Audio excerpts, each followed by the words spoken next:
here, why did I say that? Here is Nick. Here is Nick. And by the way, I've been doing announcements, and I forgot to ask you if it's lives or lives, and I and I keep saying like Oh, yeah. Oh, yeah. It's lives. lives. Okay, okay. That's my Yeah. first thought, but I just wanted to make sure. I was like Nick lives, or is it lives, or is it leaves? I don't know. It should be lives, but it is lives for some reason. Nick It's lives. because I think it was a changed last name in the family. It was like I think it used to be Live Shits. Oh, live shits. Oh, yeah, that makes sense. That makes sense. Uh-huh. They were like And then lives. they changed it because they didn't want the shits in there. Which I can't imagine why. Yeah, But I mean, you need the shits though. I need the No, shit. exactly. Oh, what did I do? I immediately zoomed the canvas, which I'm not allowed to do because I'm the one who's streaming. Um, but yeah, thank you for joining me, Nick. I invited Nick here because one, I am a huge fan of the games that he and the Night Signal people make, and two, because it's just fun. We're both having a fun time just doodling spooky stuff for this Halloween season and also for this fundraiser.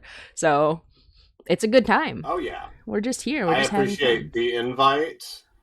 I'm very happy to join and do what we can to help get people back in the project. Yay! I Thank think you. Oh no, my ad. it's exciting, and I was looking at it the other day, and It's and so yeah, I spooky. just love the art that you guys have for it already. Yay. Thank you so much. Yeah, we it's really funny. This is not our first Kickstarter, but we're certainly like working hard to make it happen. The Our first Kickstarter happened last year, and it was an erotic monster anthology, so that was a very like a slightly different vibe. We're not actually that far off, but Did that one so get funded in a that one nanosecond that or one got anything? funded. Yeah, you know it got funded. Um, I So you mean, just so this one just needs to be sexier. That's yeah. that's what I'm hearing. Yeah, Is exactly. is But honestly, but it's already pretty sexy to be fair. So, we did not want to like lose that element. And also a lot of people who signed up this is really funny. First of all, I want to say hi Nerdy Flower. Oh my gosh, thank you for joining. Yippee. And just as a really funny random fact, a lot of people signed up and we were like, it's a horror anthology. People were like, yeah, it's a horror anthology. And then I was like, so we can't show full frontal. And they're like, oh no, because they the last anthology had been like very erotic. We weren't really like, gonna like censor anything, so we are like, yeah, it's fine. It's erotic anthology. And then this one we are like, okay, we can still have like erotic art, but we're gonna have to make it a bit more like the difference between an R16 movie and an NC-17 movie. That's like where Oh, our okay. yeah. So you're like, we can still have all those elements. We just can't show the stuff. And at least three of our artists were like, okay, got it, and just like showed me thumbnails of the comic where they were like, I'm gonna not show this part in the final render. And I was like, I appreciate it so much. Thank you. I'm so sorry to stifle your artistic vision. And so there is still like elements of eroticism in there, but yeah, like we wanted to focus more on horror, and I think we're doing a good job of like showing a little bit of it because we have preview pages on the fundraiser. So you can see the link on the screen, but I will also drop it in the chat for people who are interested. It is going to be a really cool horror anthology, and I hope you all help us reach our goal because we have until the end of October to reach it. Um, Wait, let's get to goal. Oops.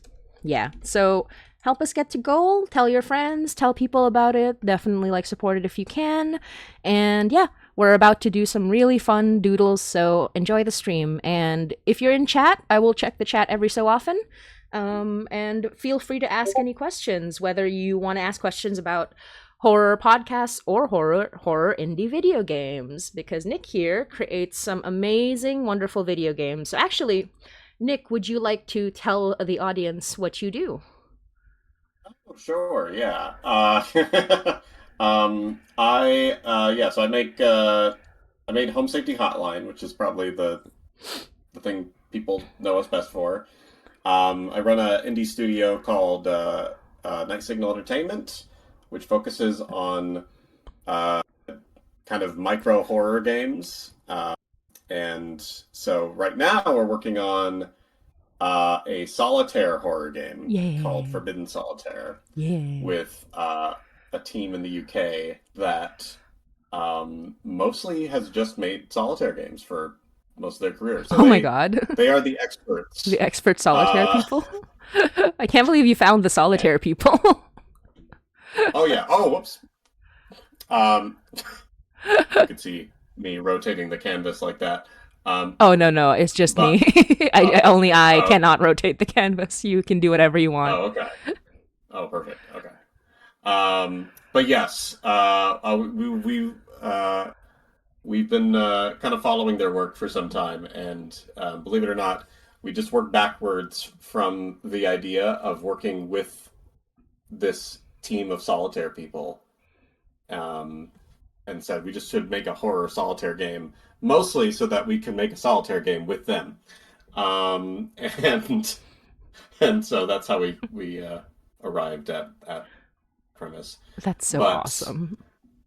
um, yeah, that's what we've been working on mainly. But we're also in active development of another horror game that is called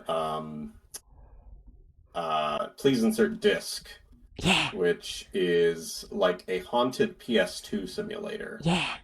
Um, and that one uh, we're looking forward to fleshing out that one after Forbidden Solitaire ships.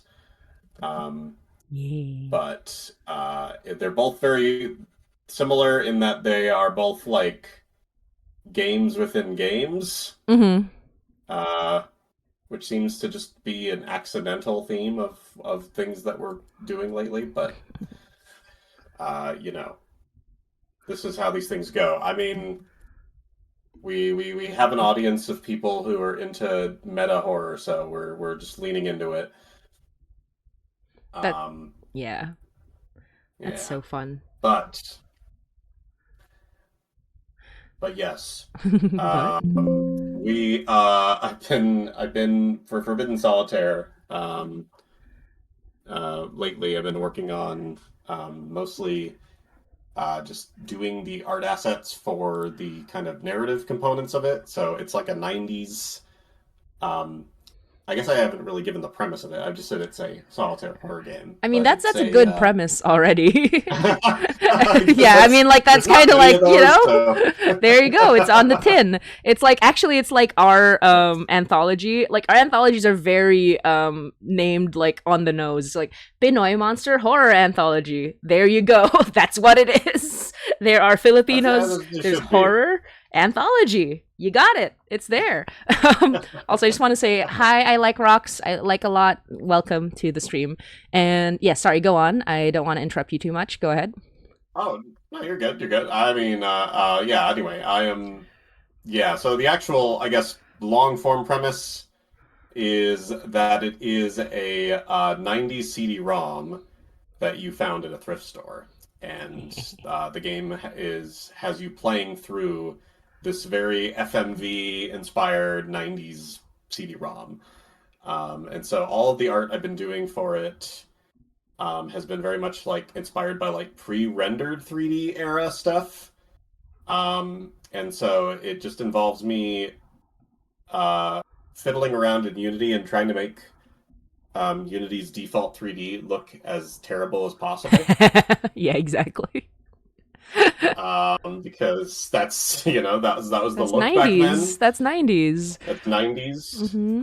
We've we've 90s pre-rendered stuff. we've actually talked about this in the previous stream, but I was saying like my favorite thing about your work is that a lot of people try to do like analog horror or like old timey like digital horror and be like, oh, like this is how it sounds, this is how it looks, and they almost have it right.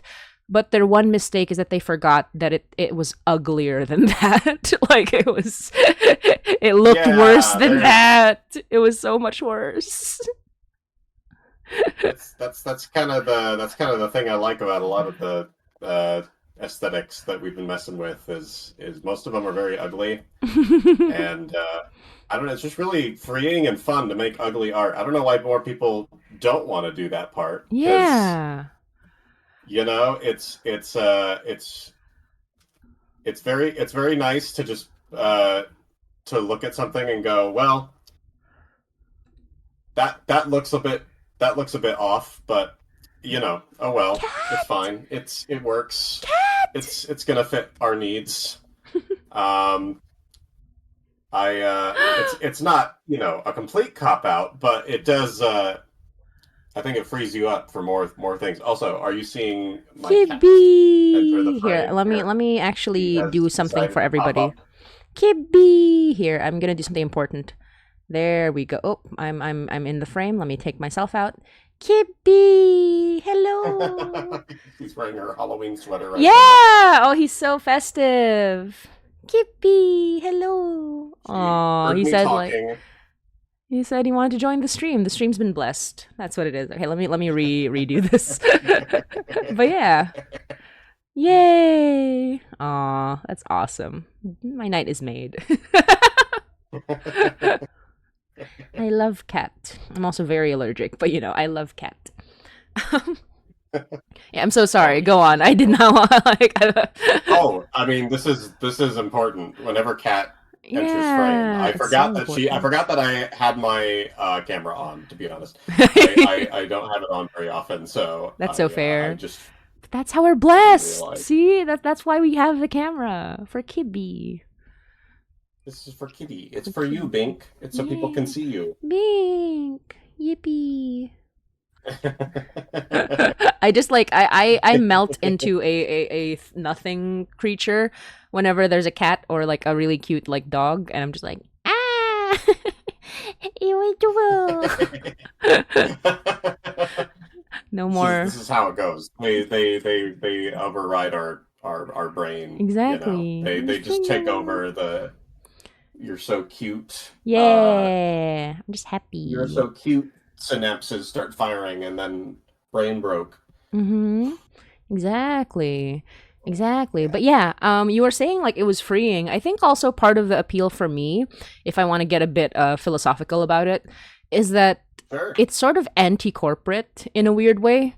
Cause like you know how like nowadays, especially Oh, like with sure. post Apple world, everything corporate has to look really, really good and has to be like go through really well paid graphic designers and like just, like all of the polishing. It has to like scientifically prove to be like appealing to an audience, blah blah blah.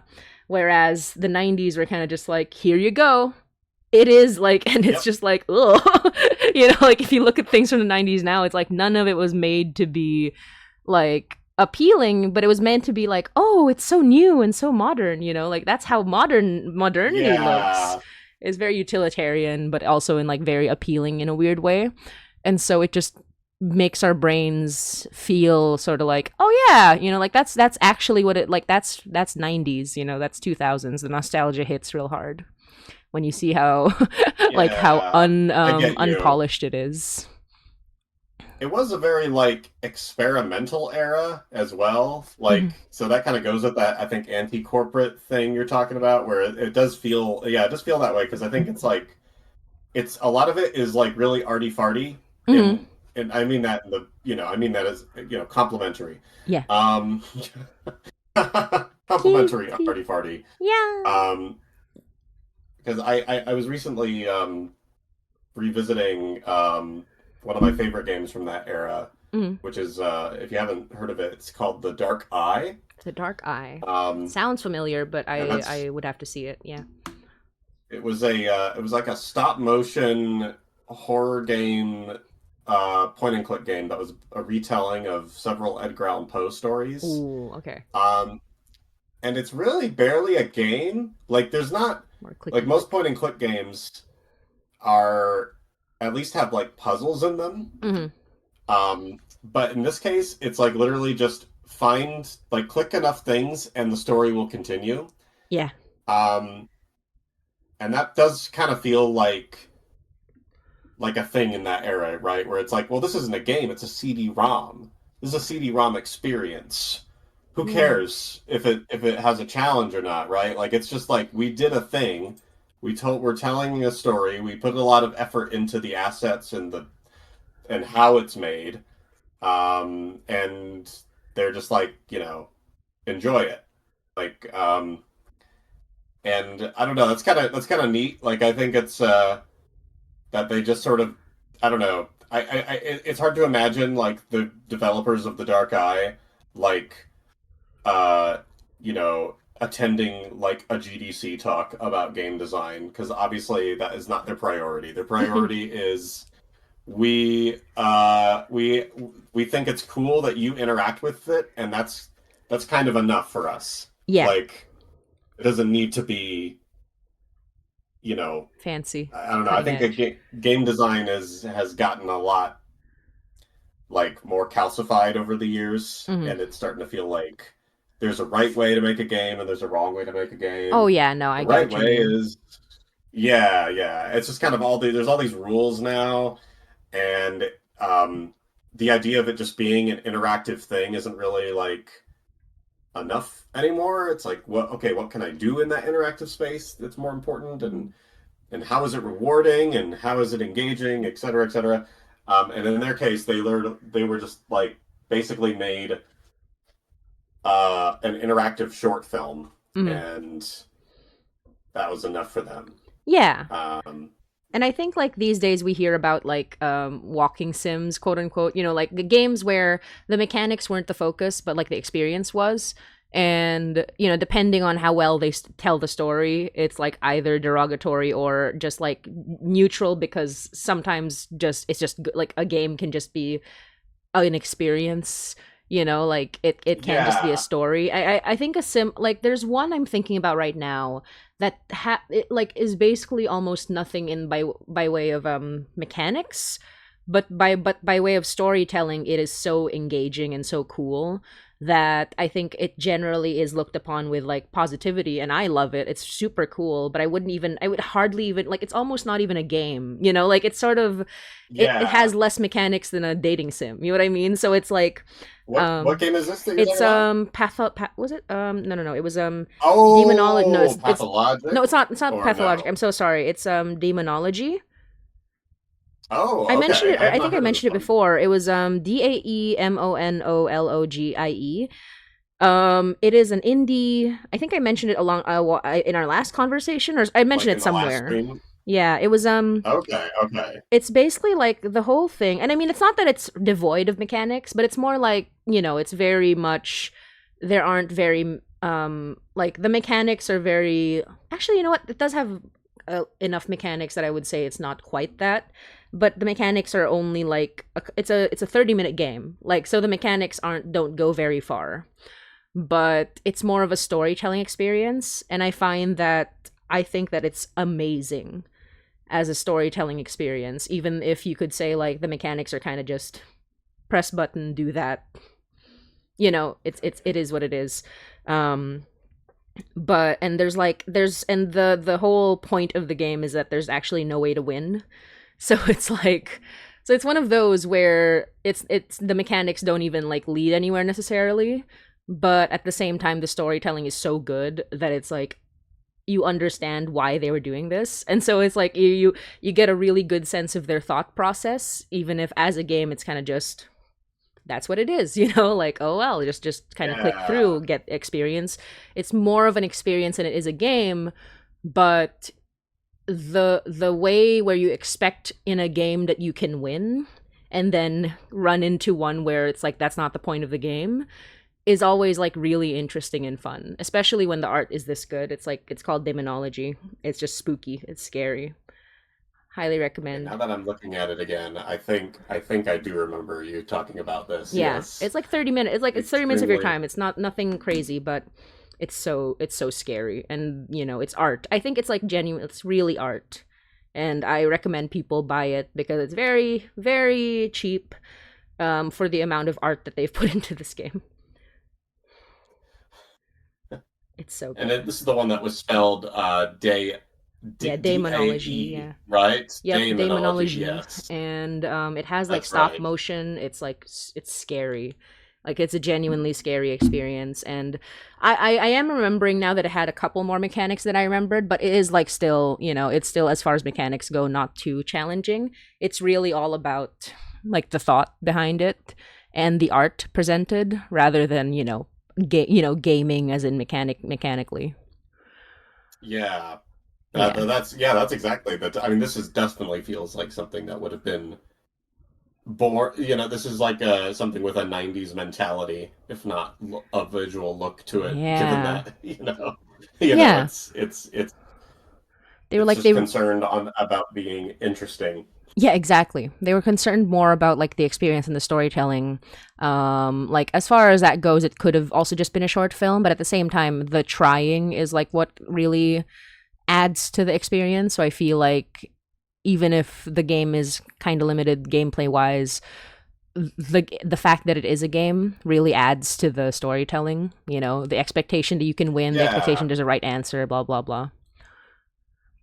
Yeah, that's the thing. It's like things that can be other things in other mediums, but Yeah. like choose not to be. It's like, Hmm. well, I'm sure they chose their medium for a reason, right? Like Yeah. for one reason or another. Hmm. Exactly. There are valid reasons. It's like people who call. I've heard that critique leveled at. Oh gosh, what's his name? A really famous game designer who did like Death Stranding. Oh, Kojima. Um, yeah, Kojima. Yeah, I've heard that criticism levied at his games a lot, where it's Mm. like, this he basically wants to make a movie, is what I've heard before, and it's like, well, it sounds like you know, at this point he probably has enough money where he probably could, Yeah, like, he's buddies with if Guillermo he del really wanted Toro. to. Like he's Like best he's buddies with Guillermo del Toro. If he wanted to make a movie, he'd make a movie. Like it's not that yeah, hard, you know. he could definitely just do that if he He could wanted just do to, that. and Yeah, so he's the fact that choosing not he's to because the not gaming is the doing medium that, he's choosing. Yeah, exactly. yeah. It's it's a valid choice. Like Hmm. he just has a lot of cutscenes, and I Yeah, get that yeah, yeah, that's yeah. annoying Exactly. for people who uh, aren't interested in the story, I guess. But Hmm. in that case, those just I mean, his games are probably just not For them. for you, right? Like, Exactly, exactly. yeah, And I hesitate to be the what do you call it, like to be negative about video game designers, but there is one video game designer that I can be negative about and say that oh, okay. the thing that people accuse Kojima of is true of David Cage. Oh, yeah, yeah. I get you. Yeah. And genuinely, like, I think he only ever made one good game, and even then all of his problems are still there. And it's like, Is the good game the first one? Is it what's it called? no. Fahrenheit, Oh, or which it's one do you like, consider the good one? I do think Detroit Become Human's a good game. It's not an amazing game, but I do think out of all of the Uh-huh. games, it's the most like it feels the most correct, Like it feels like it's in the proper medium that he wants to be in. Even though if he made movies, they would be bad movies, Like a lot of his games feel like they Right, should be yeah. movies. Detroit Become Human's the first one where you're like, oh, this is a video game, you know? And the branching paths Okay. make sense, like within the context of the storytelling. So it's like, okay, cool. But it's very cinematic. I do think it's the most successful one they've done, and a big part of that is that someone else was doing the writing. it's Oh, okay, okay. So he's not writing Yeah, all of he's not that. writing. Okay, He's like directing. He's still. I'm sure he did work, but like, yeah, the reason that it was good is because somebody else was actually doing the writing. okay. Yeah, I can be I derogatory because David Cage sucks, but Yeah, I haven't really played any of his games Mm, extensively. I've always been curious to at least try one, given his yeah, reputation, because yeah. yeah, it seems like a lot of people really hate his work, and also it just sounds like I mean I've also heard just weird, creepy stuff Yeah, like he's not a about good like how to person. get That's why paid I and can like stuff. be negative So about him. But yeah, yeah, that part really does not help.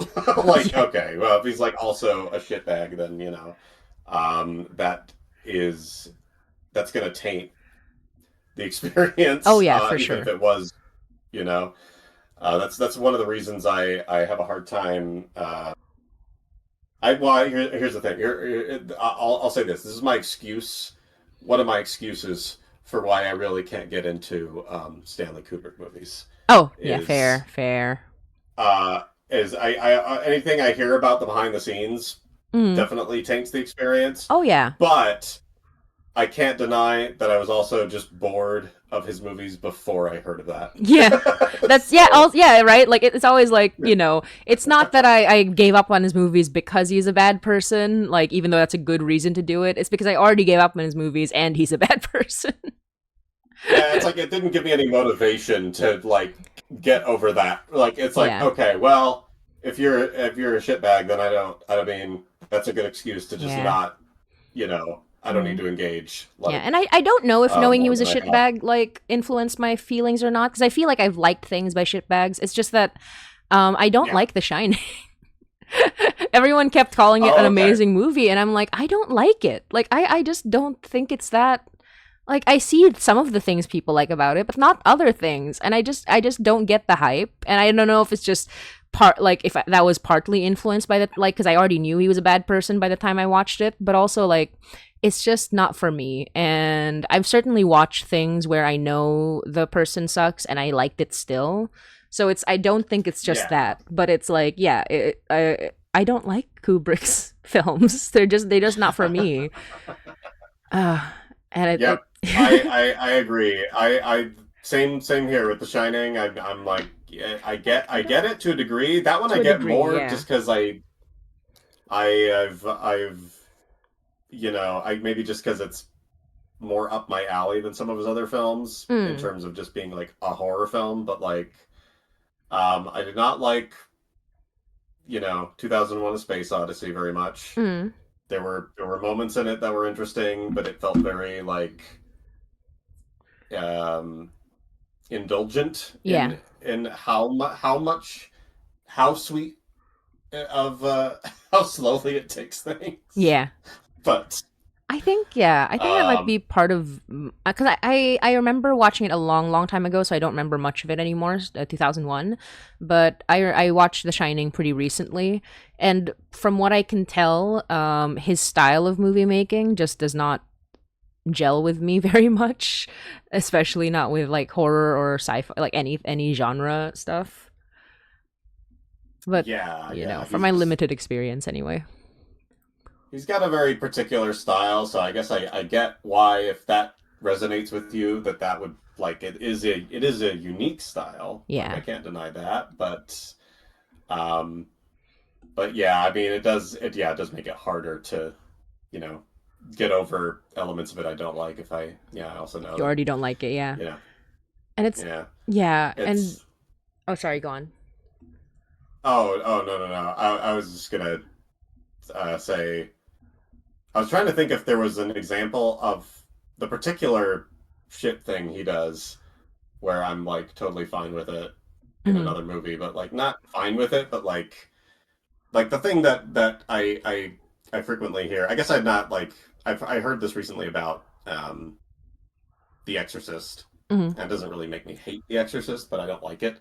Is anytime a director just like forces a certain reaction out of an actor by just like scaring them for real or just Yeah. like getting a reaction out of them for real, like that seems like so lazy. Mhm.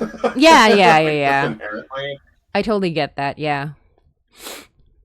I don't mind it. It depends on the context, I guess. Like, like there's the Kubrick level and then there's just let's do a jump scare, with our fun little alien thing. you Sure. I know. guess like I Yeah, I guess that's like pretty much the entirety of how Blair Witch was supposedly filmed. Like Yeah. I don't know. they just like I camped in the woods. yeah.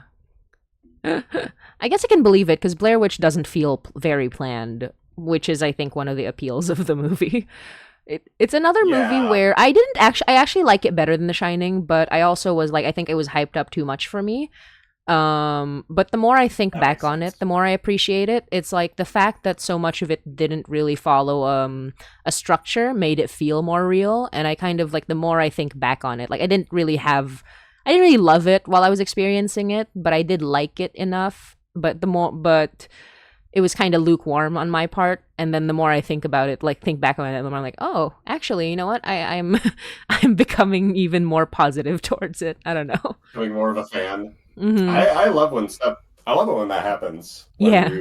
When you initially hate something and it starts growing on you over time. Yeah. Those are those are great little moments. Yeah. But yeah. I think I one thing I've heard about Blair Witch that I feel like would increase because I felt kind of the same way about Blair Witch.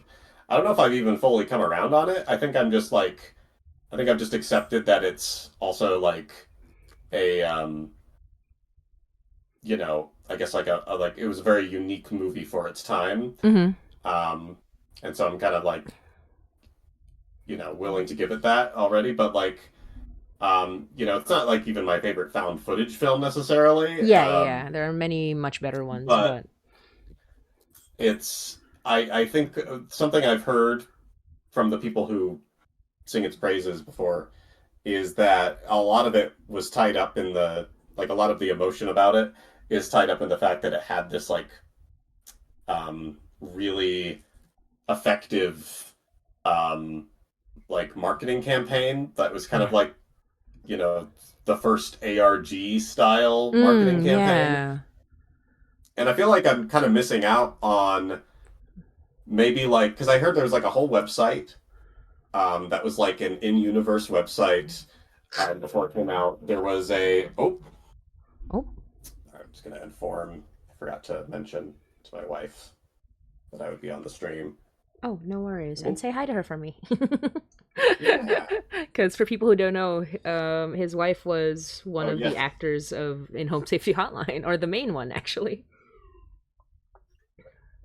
Yes, this is my wife is Carol from Home Safety Carol Hotline. Regina. Love that. She was already very Christmassy even before she. I mean, I know Regina just means queen, but like it has such a Carol Regina is the most Oh Christmassy name. yeah. Like she was a Yule spirit long before like the Christmas DLC. That's Yeah. true. I guess it really does fit the Christmassy vibe of Yeah, her as well. it's the most like it's almost well it feels like sort of even though Christmassy, it feels like a pagan spirit. You know what I mean?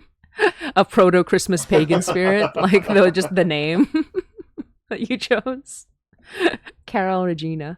That feels like the name like early Christians would have given her, like back in the day.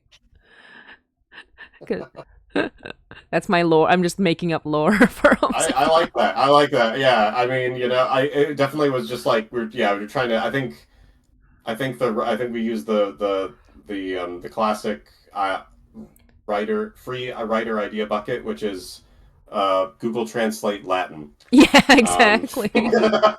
There you go. There you go. I also have a it has a free. tendency. Yeah, exactly. I have a free I have my own like little free one, which is just that I know Tagalog and most people don't. So I just Oh, I like to hide things in the storytelling just because it's another language and have people who speak the same language kind of be like, "Huh? Huh?"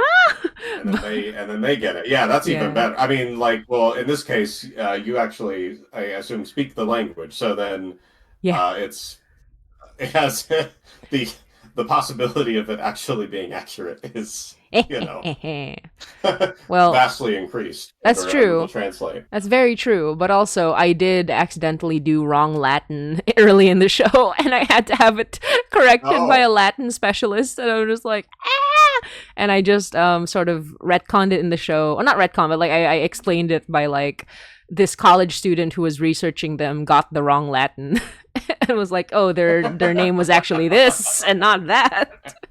So I fixed it, but yeah, it was like, oh, oh you no, fixed it. You went through and fixed it. I mean, good on you for doing that. wrong Latin. I we have a really embarrassing error in Oh Home Safety Hotline. no. I don't know if I mentioned this last time, Oh, tell me. which was um we I just when I was looking up stock images for all the different uh Was it the bed critters and bugs? stuff. Oh well, the bedbugs was one for a while actually. That one in the demo people all called, like, there was so many people calling out in the YouTube comments that we did not, like, that is not a photo of bed bugs. So I Yeah. think we fixed that one. Okay, okay. Unless we didn't. So it's not the bed But bugs. I Okay. think we fixed that one. Mm. But the one that's still wrong is the mice photo. Okay. It's a picture of a rat, Ah, and I didn't realize that rats and mice we're are different not things. just like, Yeah. yeah, they're not interchangeable. That's really They're not a funny. synonym. That is different species. Oh And so no.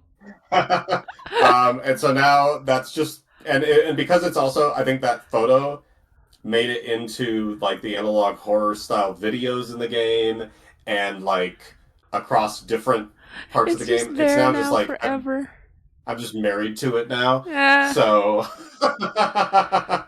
But my my loose whatever is like, um well, in this you know, universe, there are in this in this universe they universe are they are the same synonymous. thing. Yeah. Listen. It follows the Christmas again. Like, just excuse it on the Christmas theme. The Rat King. It's not the Mouse King. It's the Rat King, and so therefore, it was planned all along. That's you have to That's the answer. It was all planned. It was all along. It's just one of the things that makes our universe so unique. Yes, Is that exactly. Also, I this just want one species? exactly. I just Oh want to yeah. say, Nerdy Flower has been commenting wonderful things. Nerdy Flower says, "Cat, cat in spooky outfit. OMG, his face. Bink, I love you, and I'm rooting for you." And then, and Nerdy Flower says, "I love when creative endeavors are a family affair." I mean, sometimes that's all you can do. Like sometimes we don't have a choice, but it's always great when your family, when your like loved ones are really good performers. You know. This is true. Family will work for free, and that's the secret evil reason why we keep making them do things for Exactly. free. That's actually, yeah. My I have a bunch of family members in the High Night podcast, and but they're good. Like I genuinely am also really Oh, happy that okay. we have good performers because our family was like we were in every single one, well, not every single one, most of us were in choir for many years, so we sing well, but also Oh, because we okay. are all of a similar vibe, a lot of us act well because we all like grew up enjoying like the same kind of shows and stuff.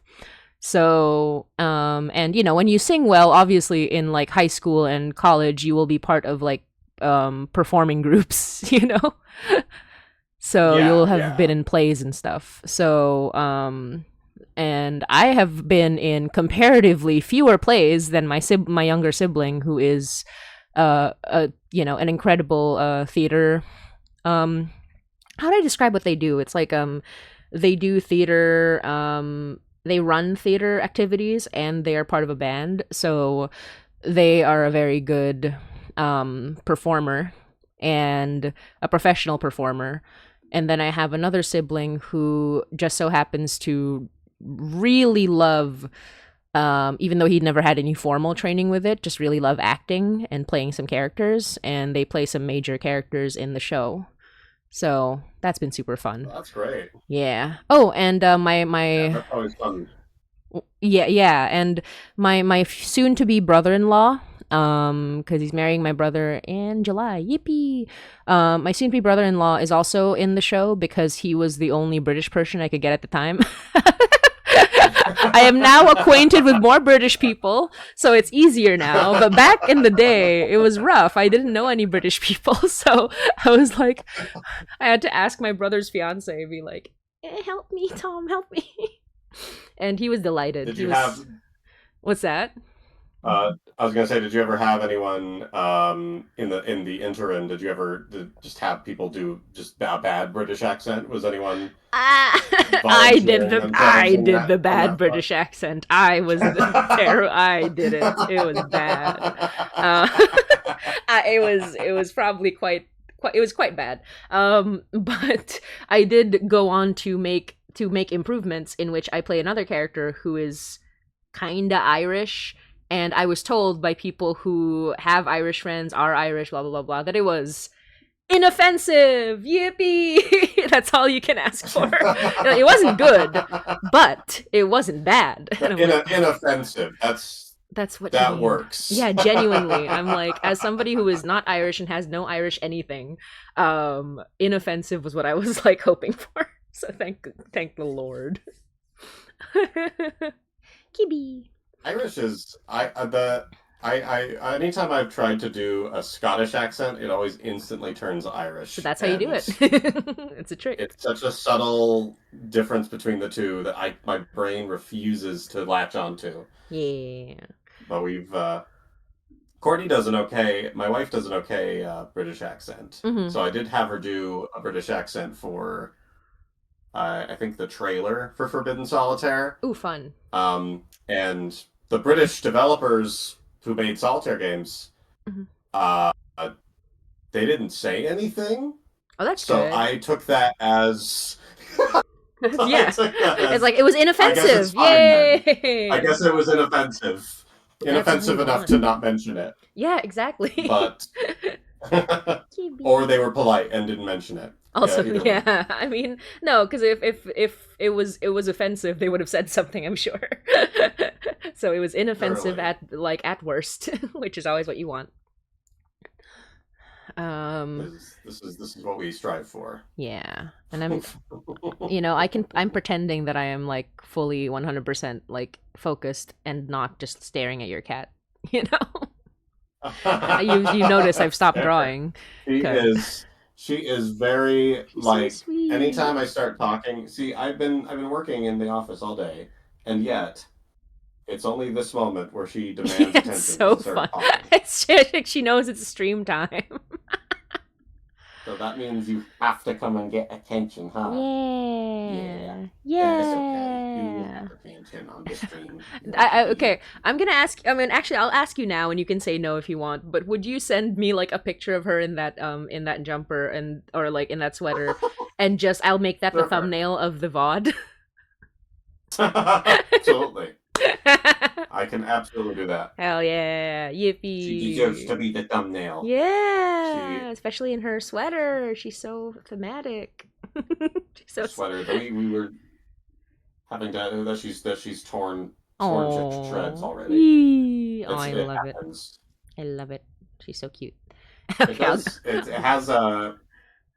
I don't know if this is the case for all cats, but we recently discovered that by putting her in a sweater, um she is more calm because she's a very Oh, anxious cat. So I don't know yeah. if that's just a general thing, but it's this has become a thing for her. I So think it obviously depends on the cat, but also I think because the sweater isn't like getting in the way of her legs and arms, because cats get very upset yeah, when there's something like on their legs and arms, but because it must feel like a burrito and kitties yeah, love just feel being like a little burritoed. warm little Yeah, it's like someone's hugging little her. burrito around her. Yeah. Hell yeah. This Yeah, is what make the it stream's better. about. It's good for the winter too. Oh, Ah! don't bite my nose. It's so cute. This is all the stream's about now, quite frankly. You're getting full uncut like reactions from me. I love cats so much. Oh, this is just how it goes. So I know. I mean, she's getting impatient and playful. She's gonna want. Yay. I'll play with you after the stream. Don't bite my nose, okay? Yeah. I have we'll call it a bit of visual storytelling because earlier you were like chatting and you were like chatting and then I had moved off of your window, so obviously you were stuck in a certain position, and then when I went back to your window I saw that your door was slightly open, and I was like, oh, that's weird because like it kind of like popped open with the visual. So I was like, oh wow, your It door's just open, suddenly did was somebody open. come in while I wasn't looking? And then immediately your cat like comes into frame, and I was like, ah! That's visual storytelling. That's what we do here. Yippee! Look at them. Are you wanting to draw? Yeah, she should put You want her. to take it? Should do art. We must encourage we must encourage the cats to do art. That's so good. That's so Want me great. to draw you, Bink? Yeah. I'll Is draw the she Bink. is she named after the one from the Oh, the movie Hocus Hocus Pocus? Pocus? Yeah, Yes. no, actually. She, Oh. when we got her, she already had a name, and her name at the time was Jinx. Oh yeah. Um, and I'm not sure, what after, but we kept bastardizing her name over time, and Oh, that's good. that per, that particular bastardization of Bink Mm-hmm. just like became the name, and so we just sort of officially renamed her uh, as Bink because that's we were just calling Oh, her that more that's often. so cute. I love that. Bink. It's very, very correct.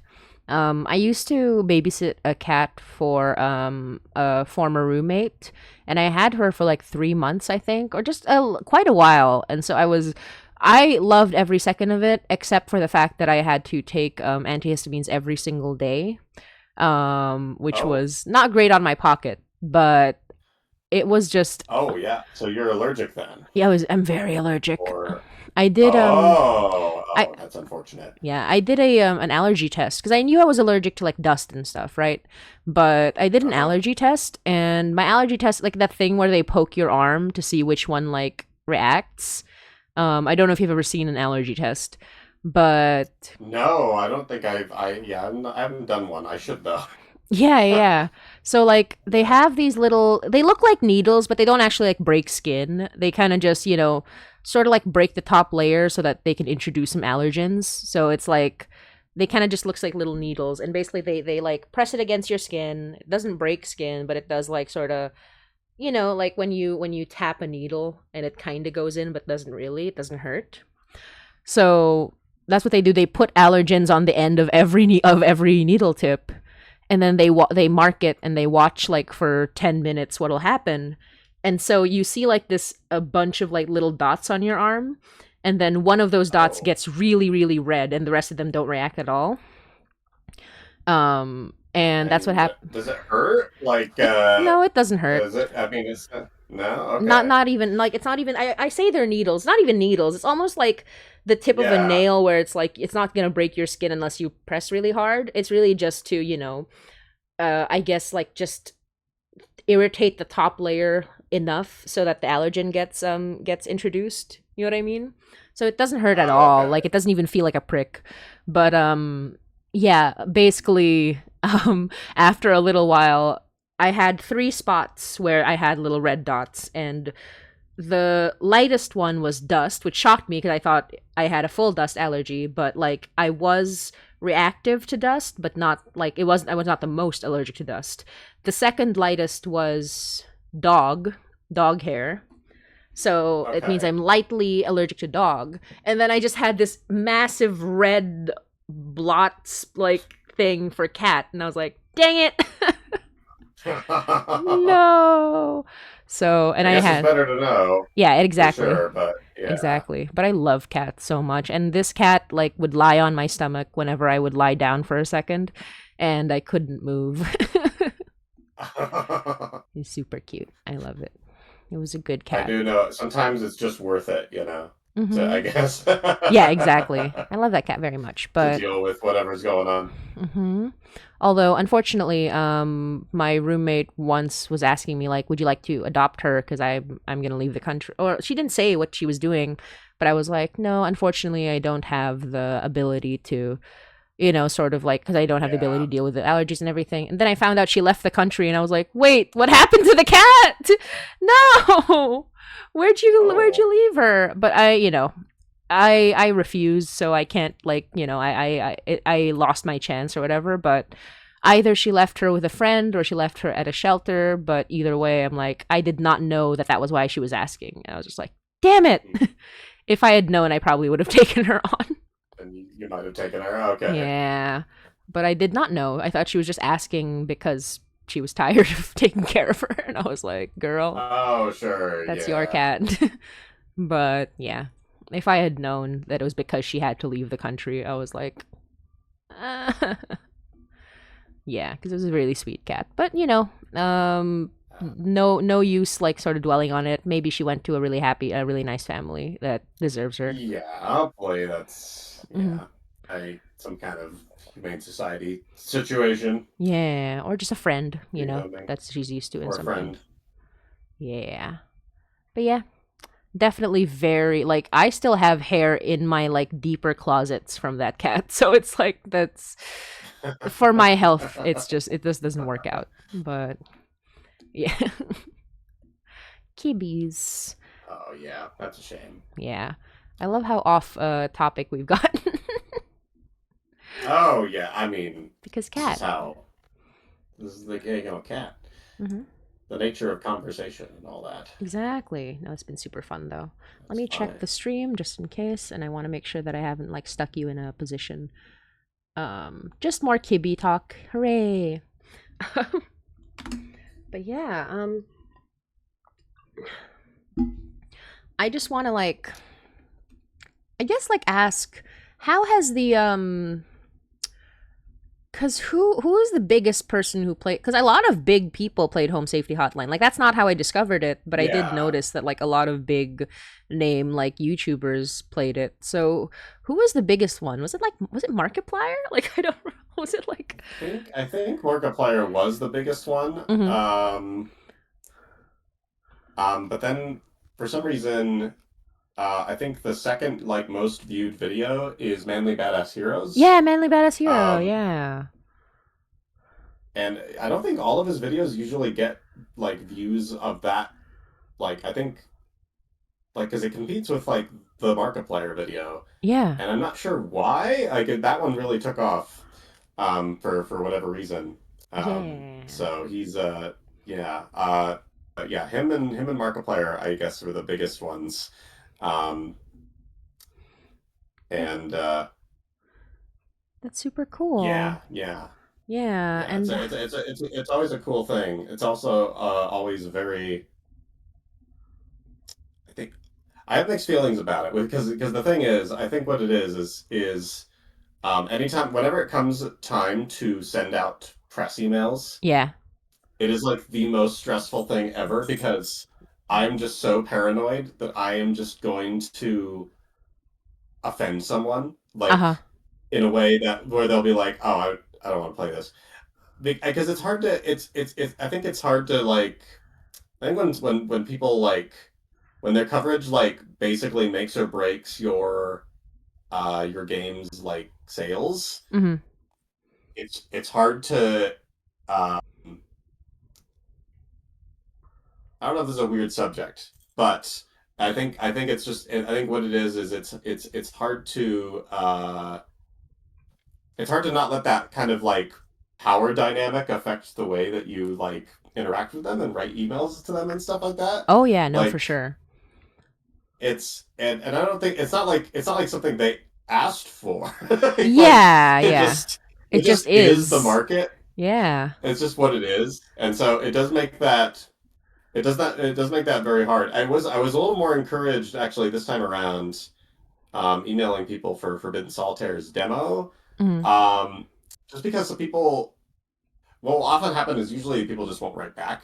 Mhm. Because understandably, they're doing stuff. They're doing this is what they do for a living. Yes. And what we do for a living is it coins like crosses over with what they do for a living, but like we very rarely are there actual conversations that happen between developer and streamers and content creators and such. Yes. Um, but this time some of them responded with just like I don't know, just like a simple like, oh, this game looks cool. I'm excited to check it out or whatever. And that made me like calm way down. Mhm. Like Yeah. as soon as there was like a human to human like element to it, I was like, oh, good. They're just a person. I'm not gonna anger the content gods Yeah. by I don't know. There's just this weird thing anytime you're sending out emails. Um, and that is a very nice thing when people are you know, responsive in that way. I guess it's not that they're obligated to be. It's Yeah. but it is a good reminder that there is a person on the other end and not a I don't know. I'm hesitant to even talk about this right now because I'm like worried that I would offend anyone. But like it's just kind of a I think reality of when the stakes are so high. Yeah, yeah. I wish there was a broader like way to get your name out there. Mm. Um, but for indie games, for my whole career so far, it's really just been like almost like a one-to-one correlation of did did big streamers play your game? Exactly. No, I get that. That like that seems to be the number one way people discover indie games, Yeah. which is both cool and also If they don't, it sucks. Yeah. a little lopsided. Yeah, yeah. Yeah. It's because I think before it used to be maybe like more of a mix between like maybe like traditional press, Yeah. you know, who might be interested in more in games that are more uh I don't know, interesting to write about, I Hmm. guess. Yeah. Because I think interesting to stream and interesting to write about could totally be very like different. Absolutely. Yeah. Um, like one of the very first games that we released um, that kind of kickstarted my ability to do this full time was a game called We Need to Go Deeper, Oh wait. which is like a multiplayer submarine game, and that one Ooh. did really well with streamers, but counterintuitively, it also did really poorly with like press, with traditional press. Oh yeah. Um, and so that's something that's been new and interesting to see with Home Safety Hotline is I was kind of used to the idea before of like you could have this successful game um, that simultaneously no one is interested in talking about. Hmm. And then with Home Safety Hotline, we managed to get both parties interested. Yeah. But that's been a rare thing in my career. It's usually it seems to be one or the other. And with one with one, you know, just being more important. But um, it's a little sad to me that the press side of it is not as important anymore, just because it's I think it just opens the door to different types of game coverage, you know, that talks Yeah. about it in a different way. Yeah. I also like just to tell you like it's not that unusual that you were so comforted by just a response because it is we are all at the end of the day really like oh they're not mad at me. Right? I'm glad that. Okay, so it sounds like you've run into this too. Oh yeah, no, no, no. When I said so I've had to literally like you know that thing where people say you know the millennial thing of adulting, quote unquote, which is like a cringy Yeah, term, but it's very true and it's still very applicable even now. One of the I things I agree. learned, Yeah, yeah, right, like as adulting, is the fact that like you're never gonna not be a kid, you just have to learn to talk to yeah, yourself better. So for me, it's like, oh, you're always going to feel like someone's mad at you, or you're always going to feel like you're bothering somebody. But then you get a second voice in your head that is the adult, that is like your ideal adult self, who's like, no, it's fine. Like, they're not mad at you. Like, they're busy. Like, you remember when you didn't answer that question immediately? Like, that's them. yep. Yeah, so it's like, oh, okay. So the bit of me, and I joked about this. There's a have you ever heard, this is kind of silly, but have you ever heard of this thing called Chikawa? It's like a Japanese mascot. No, So I'll show you right now. So this is yeah.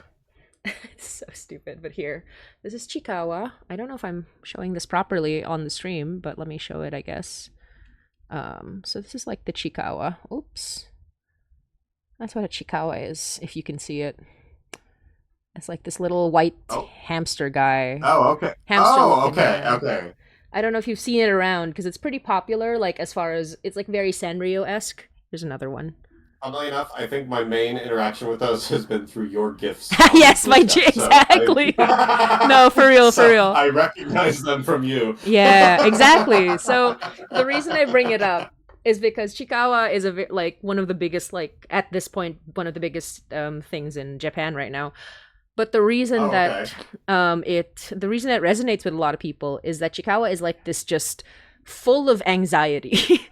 Like they just like every time they are met with even a little bit of trouble or like a little bit of like an obstacle, they start crying.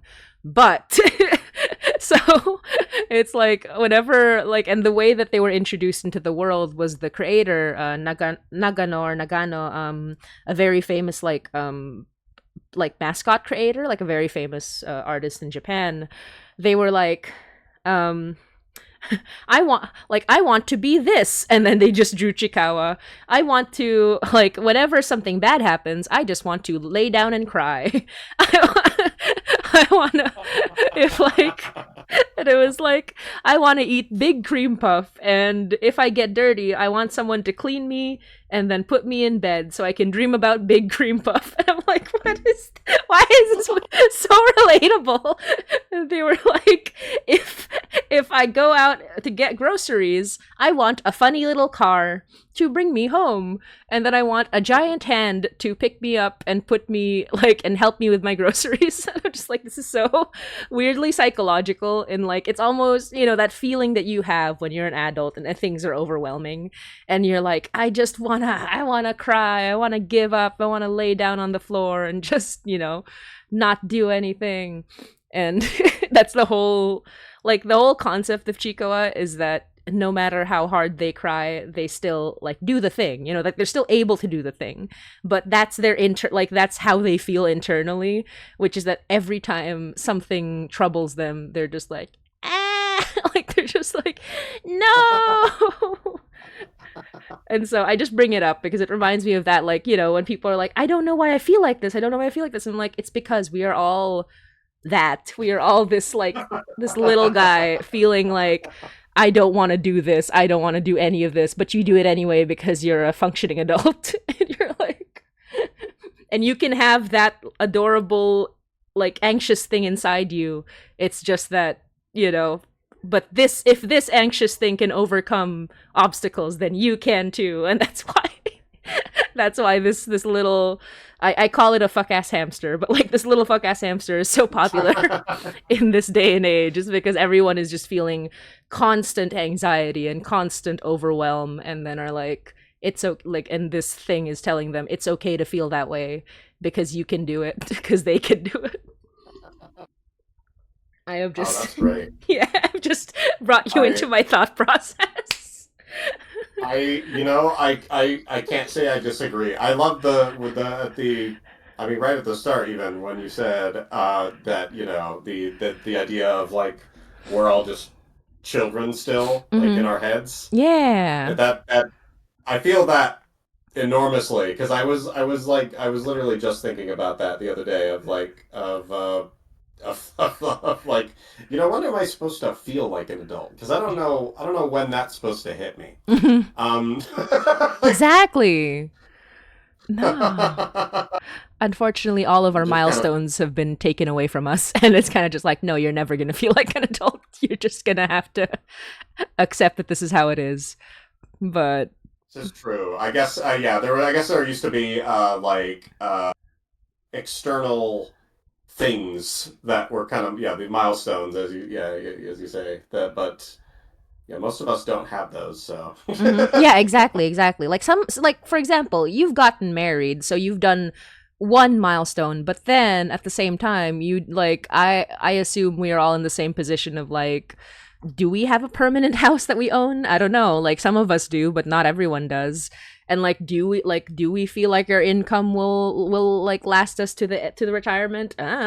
So it's like, like who knows who knows? That like that's not what our parents said would happen, and it's just no. Just to get a bit philosophical, maybe but yeah, that's just how we it's are. true I it's that's just how it is now yeah it's weird though it's I mean, I'm definitely getting the sense that as external insane events take place, Mm-hmm. in the political and other realms, Mm-hmm. that just seems like nobody is particularly like uh, well Oh adjusted, yeah. like Mm-hmm.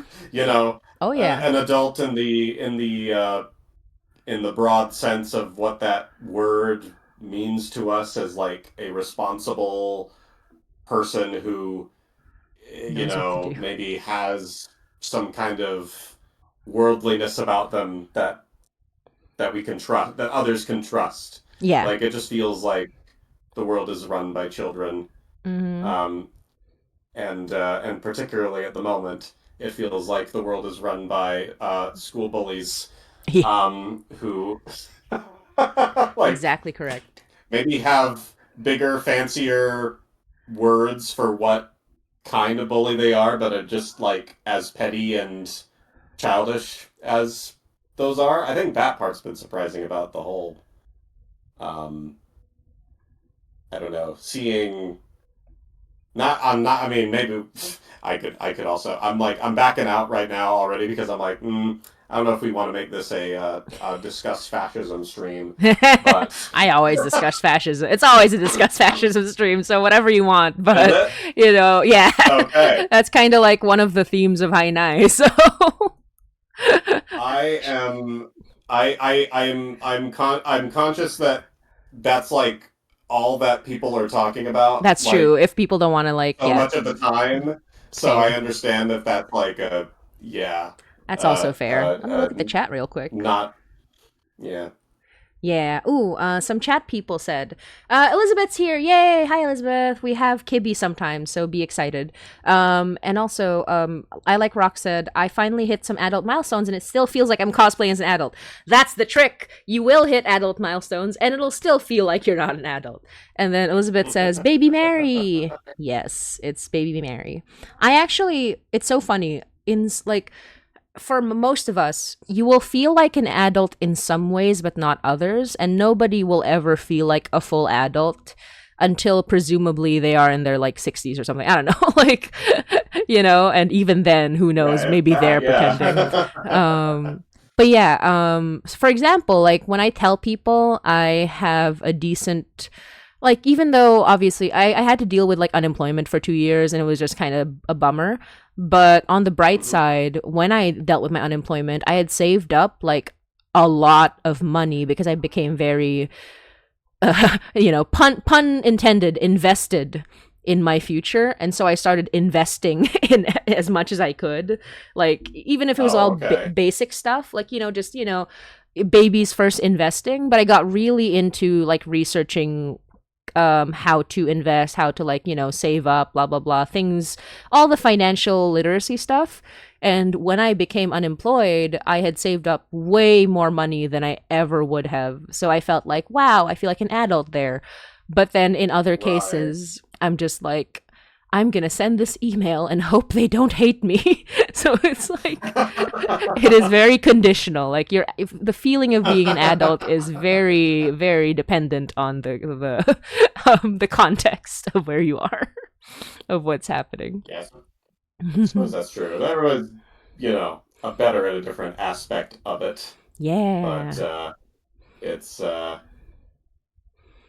truly. yeah, the emailing thing feels like it should be that one. I guess that one always gets me because I think that one feels like it really should just be easy. It's like it's an email. I Mm-hmm. mean, it's like I'm messaging another person about a thing. Like, how hard could this be? But that one, it gets me every time. Mm. I am I agonize way too much Mm. about emails. Oh yeah. I have delayed so many emails, but here's the fun part. Whenever I delay an email and I'm like, I don't want to bother them right now. I don't want to bother them right now. At like 1 a.m. when I can't sleep, I will just send an email that I haven't sent because I'm like, God, something has to help me sleep. Like, maybe it's just because I'm subconsciously thinking about that email, so I guess I'll send that email. So and then I'll forget about it in the morning. I'm like, oh, there it is. I did it. Oh. That's the trick. The trick is like you are The trick gonna is to stay up really late and yeah, and feel send anxious them about out. something else, like being like, I need to sleep. The sleep is more important than my anxiety at this point. So Sure. Yeah, that's fair. yeah. I do love your art, by the way. Did you want to like do a new canvas and add more stuff? But this is so cool. Oh, it's all good. I'm now I'm enjoying the process of figuring out what I can fit into the margins. Uh, Yeah. Okay, let's do it. this is kind of bringing me back to high school sketchbook shit. That's so This is very true. like the doodly. That's the fun of Yeah. doodling. I love the personality of your like line work. It's so fun. Thank you. Teehee. Yes, I used to do more, as you can probably tell, cartoony stuff Mm-hmm. for our work, and so it's kind of ironic that we've fallen into this category of like Just the render, the digital creepy, render. realistic photoshops and things like that for home safety. Just a very different world. Yeah, absolutely. Oh, I just want to read a couple of chats that have come in.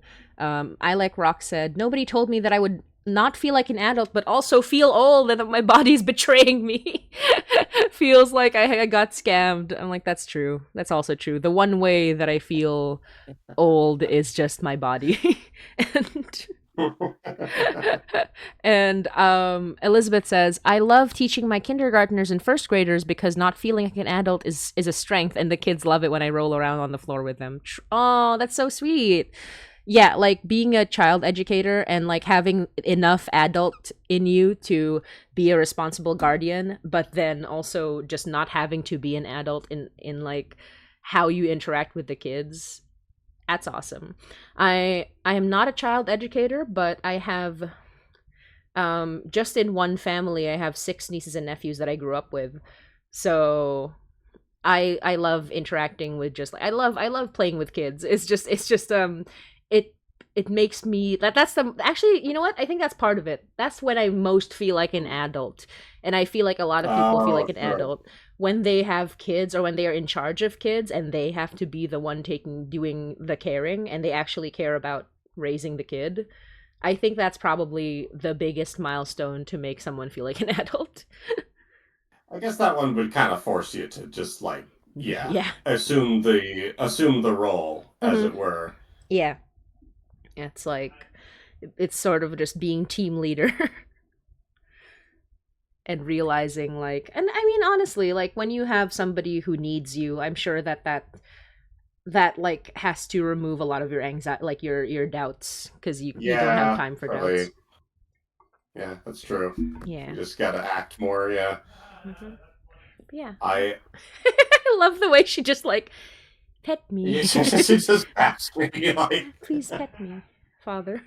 Father, please pet me. "Pay attention to me. Yeah. I Her see little you. paw, just I like see you, Bink." paw, paw on shoulder, like. It's so good.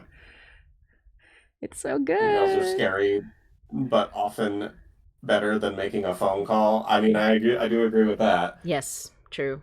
Oh, Phone calls are actually the worst.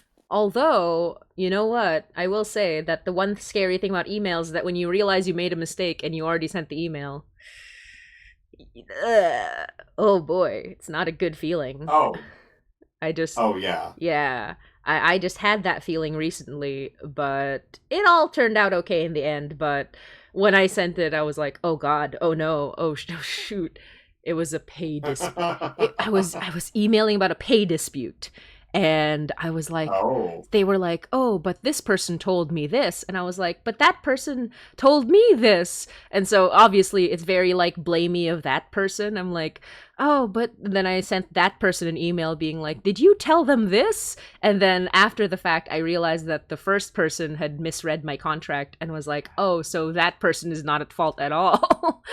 And so I had to send a second email being like, disregard first email, disregard first email. We have figured out the problem. Apologies for the inconvenience. When I was actually Oh apologizing wow. for blaming them because they had been like pointed to. And I was like, no, no. So, yeah. that was very scary. But in the end, because in a pay dispute, the one who is in the least trouble is the one like they would be in trouble if it was like an actual, you know, like big problem with me asking for my pay. Everything was okay. And I was like, okay, thank Yeah, God. that's usually how it is, but Yeah. it's boy, yeah, the but in between period, Yeah, it's that the in always between bit is like, chaos. mm, yeah.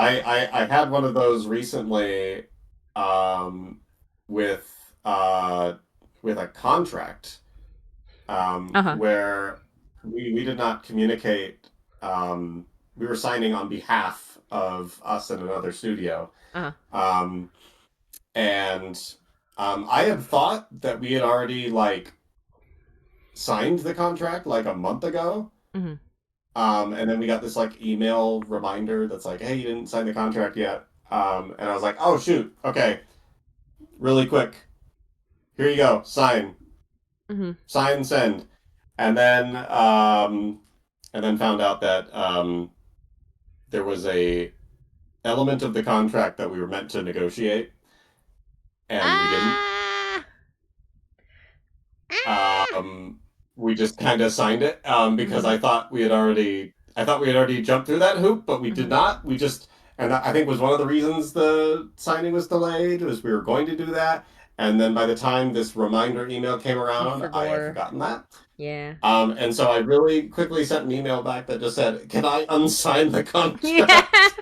Hold No, on." that's the scary part. Honestly, when I was looking at my pay dispute, I was like, no way, no way I signed for that. Like it wasn't like, and I was like, oh God, did I just misread it and didn't sign for it? And then I saw an email that said the lower amount, and I was like, no, did I actually sign the contract for a lower amount, even though I had agreed to a higher amount?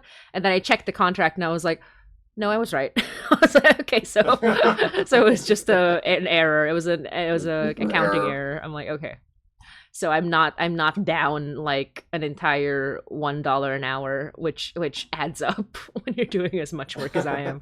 I'm like, oh, thank the Lord. I'm not down like over 100 something dollars for my 2 weeks pay. I'm like, oh, thank God. But yeah, contracts are scary. Those are extra scary. They're like an email times 10 because it's Hmm. like, all right, this is, Hmm. you're committing. Yeah, that is a legal And document. And if they say no, if you want to correct it and you've already signed it, uh-oh, yeah, that's a then too problem. bad. Hmm. Yeah, thankfully, sometimes they are okay with Yes, yes. renegotiating, but they are, yeah, these things are, yeah, I don't know. It's just the logistics stuff, Hmm. not cut out for it. Oh yeah. I'd rather just duck my head down and do the fun stuff, Yeah, which is genuinely. what makes yeah. Generally, that's always like it's like yeah. Well, if that's all you want. If that's all you do, yeah. That then then then then you then just have then you come fun. back to that feeling, Yeah. and you just have fun. Hmm. That's not what adults do, but um, Unfortunately, this yeah. one does. Oh, but yeah. Look at little Vink. Just looking at your pen. Just being like, what are you doing? Just patiently waiting for the next Yeah. pet. Why? What are Oh, you doing that isn't petting me right now? yeah. That's so good. That's the question. Yeah. Ooh. I realized that I was like, yeah, we're gonna talk about like in horror indie video games, and we just went on a tangent about anxiety. This is the little fuck ass hamster anxiety creature, being an adult, adulting as they say, as millennials say, as we say. Well, I guess we can pivot if we want to Ah. an indie horror thing. I don't know if, but I don't. I guess. See, here's my real problem Mm.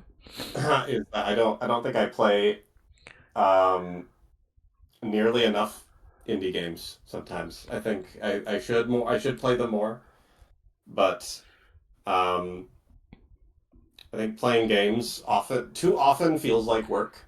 Oh yeah, after no. doing stuff I get that. I get that. sometimes. I So I've increasingly. Oh, mhm. sorry. Go ahead. No, no, no, just finish your sentence. I will add after. Okay. I was just gonna say, I've increasingly been the person who, if there is an easy mode or like, uh, I never die mode available in a game, I just take it now. I just Oh, like, yeah, so fair. I'm just gonna get through this. That's so fair. I what was it? I don't listen to audio dramas because I make them. And so, and people understand it's kind of just like when you're making something, it's hard to kind of engage with the thing anymore. Yep. Only very rarely can you do it. But on the topic of games, though, it is very funny. I I am kind of a sweaty gamer, but I only play like the same 5 video games over and over again. So you kind of become a sweaty gamer just by virtue of playing that game Oh over and yeah. over again. Um, You become an expert at that one yeah, game or the two games. What games are your my sweaty games? expertise. Overwatch because I've been playing that for like almost 8 years. Oh So wow. yeah, you just kind of keep doing it. And it's so funny. Even though they switched over to Overwatch 2, it still says Overwatch on my desktop, and I'm never going to do anything to change that because I'm like, ah, yes, the good times when it was still good Overwatch. Were you? I was going to say, if you were an adamant Overwatch player, were you pretty upset about them just like annihilating the original game when they made the Yes. second one? Like Yes. that's a weird thing to do. That's why I'm keeping the icon that says Overwatch Uh, because I'm never letting it go. okay, It's going to stay like it's that forever. uh Very much so. Although, yeah, I'm not like angry enough to stop playing because, like, when you get good at something, it's still like nice mechanically to play it. Um, sure. and they did like introduce a fun like new game mode. Not new anymore; it's like a year, but still. But other than that, it's super funny. You know how Hades 2 just came out technically? Y- yeah, that's right. Yeah, Yeah. I've been playing it since early access launch. So by the time Oh, Hades okay. 2 came out, I had played it so much that like them being like, "Yay, you can finally finish the story." I'm like, I'm like it feels like a chore to play cuz this isn't even like a brag. This is just what happens when you play it 300 times in a row. I got too good Oh at yeah. it. And so playing it is kind of just like, okay, I have to knock out some minutes and, get to the end of the story so I can actually get to the end of the story. But I don't know if I'm having as much fun anymore because I've kind of maxed everything out. So, Right. Yeah, you've done the whole progression already. So yeah, it's yeah, that's like a box to tick at this point. And exactly. I am still excited about the story, but like, yeah, I'm just kind of like, but playing it is kind of just like, it's fine. Like I know how to yeah, play it. Sure do. um, and it is very I funny for. forgot that that one was the early Mhm. access one, Oh yeah, actually. yeah, yeah. Hades 1 I did not play early access, but I know that they had it for early access for like years. And Hades 2 same thing, they had it for early access for a while for 1 year, I think. And I'd been Okay. playing it ever since the very first early access. So I kind of just got Yeah, very used to the understandable. gameplay.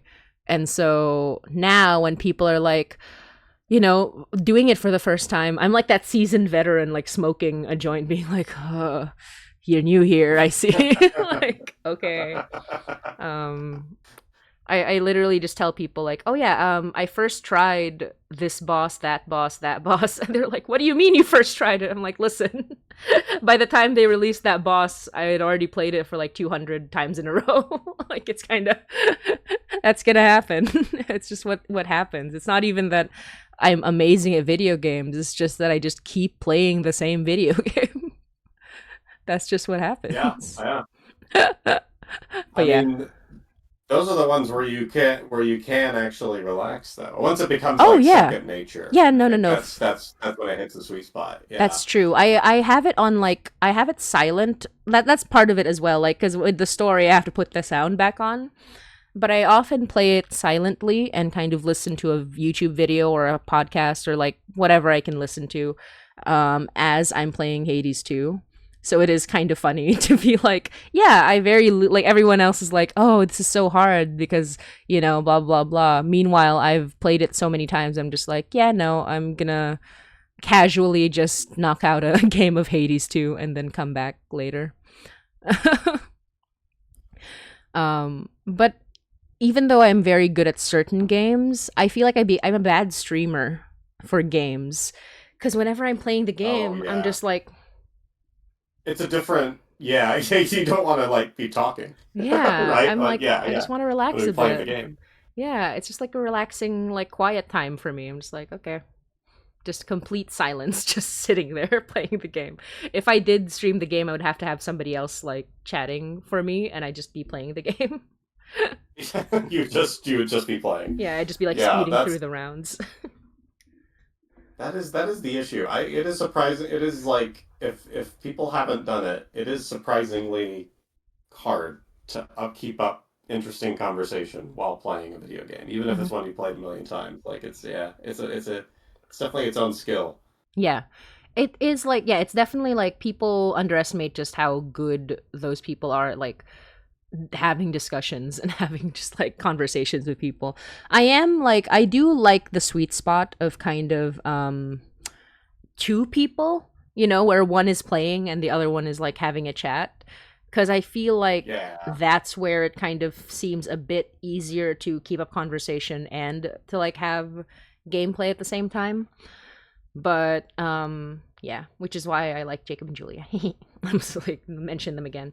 Um Oh, is that usually how they do it? Is one of them playing and the other one is doing yeah, more of the chatting? yeah, pretty much. So it's Okay. like they have like alternate days where one of them plays a game that they wanted to play and the other one is like chatting and then vice versa.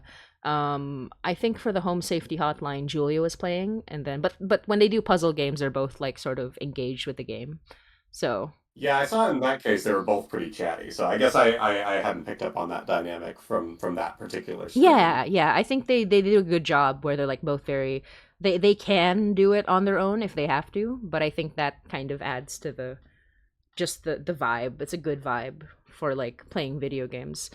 So I always hesitate. I'm gonna do it tomorrow. I'm gonna play video games alone, and I'm gonna be chatting with the chat. But probably it'll be a game I can pause. That's the important part. It has to be a game I can Oh, pause. okay. Yeah, so I can just pause and look at the chat. Um, It can be helpful to have games that have like I've noticed that games that do have like really deliberate rest periods seem to be really good for streamers for that reason. oh yeah. Like because that they just sort of take the opportunity to check chat and stuff during these like rest periods Mm-hmm. that the games have. Yeah.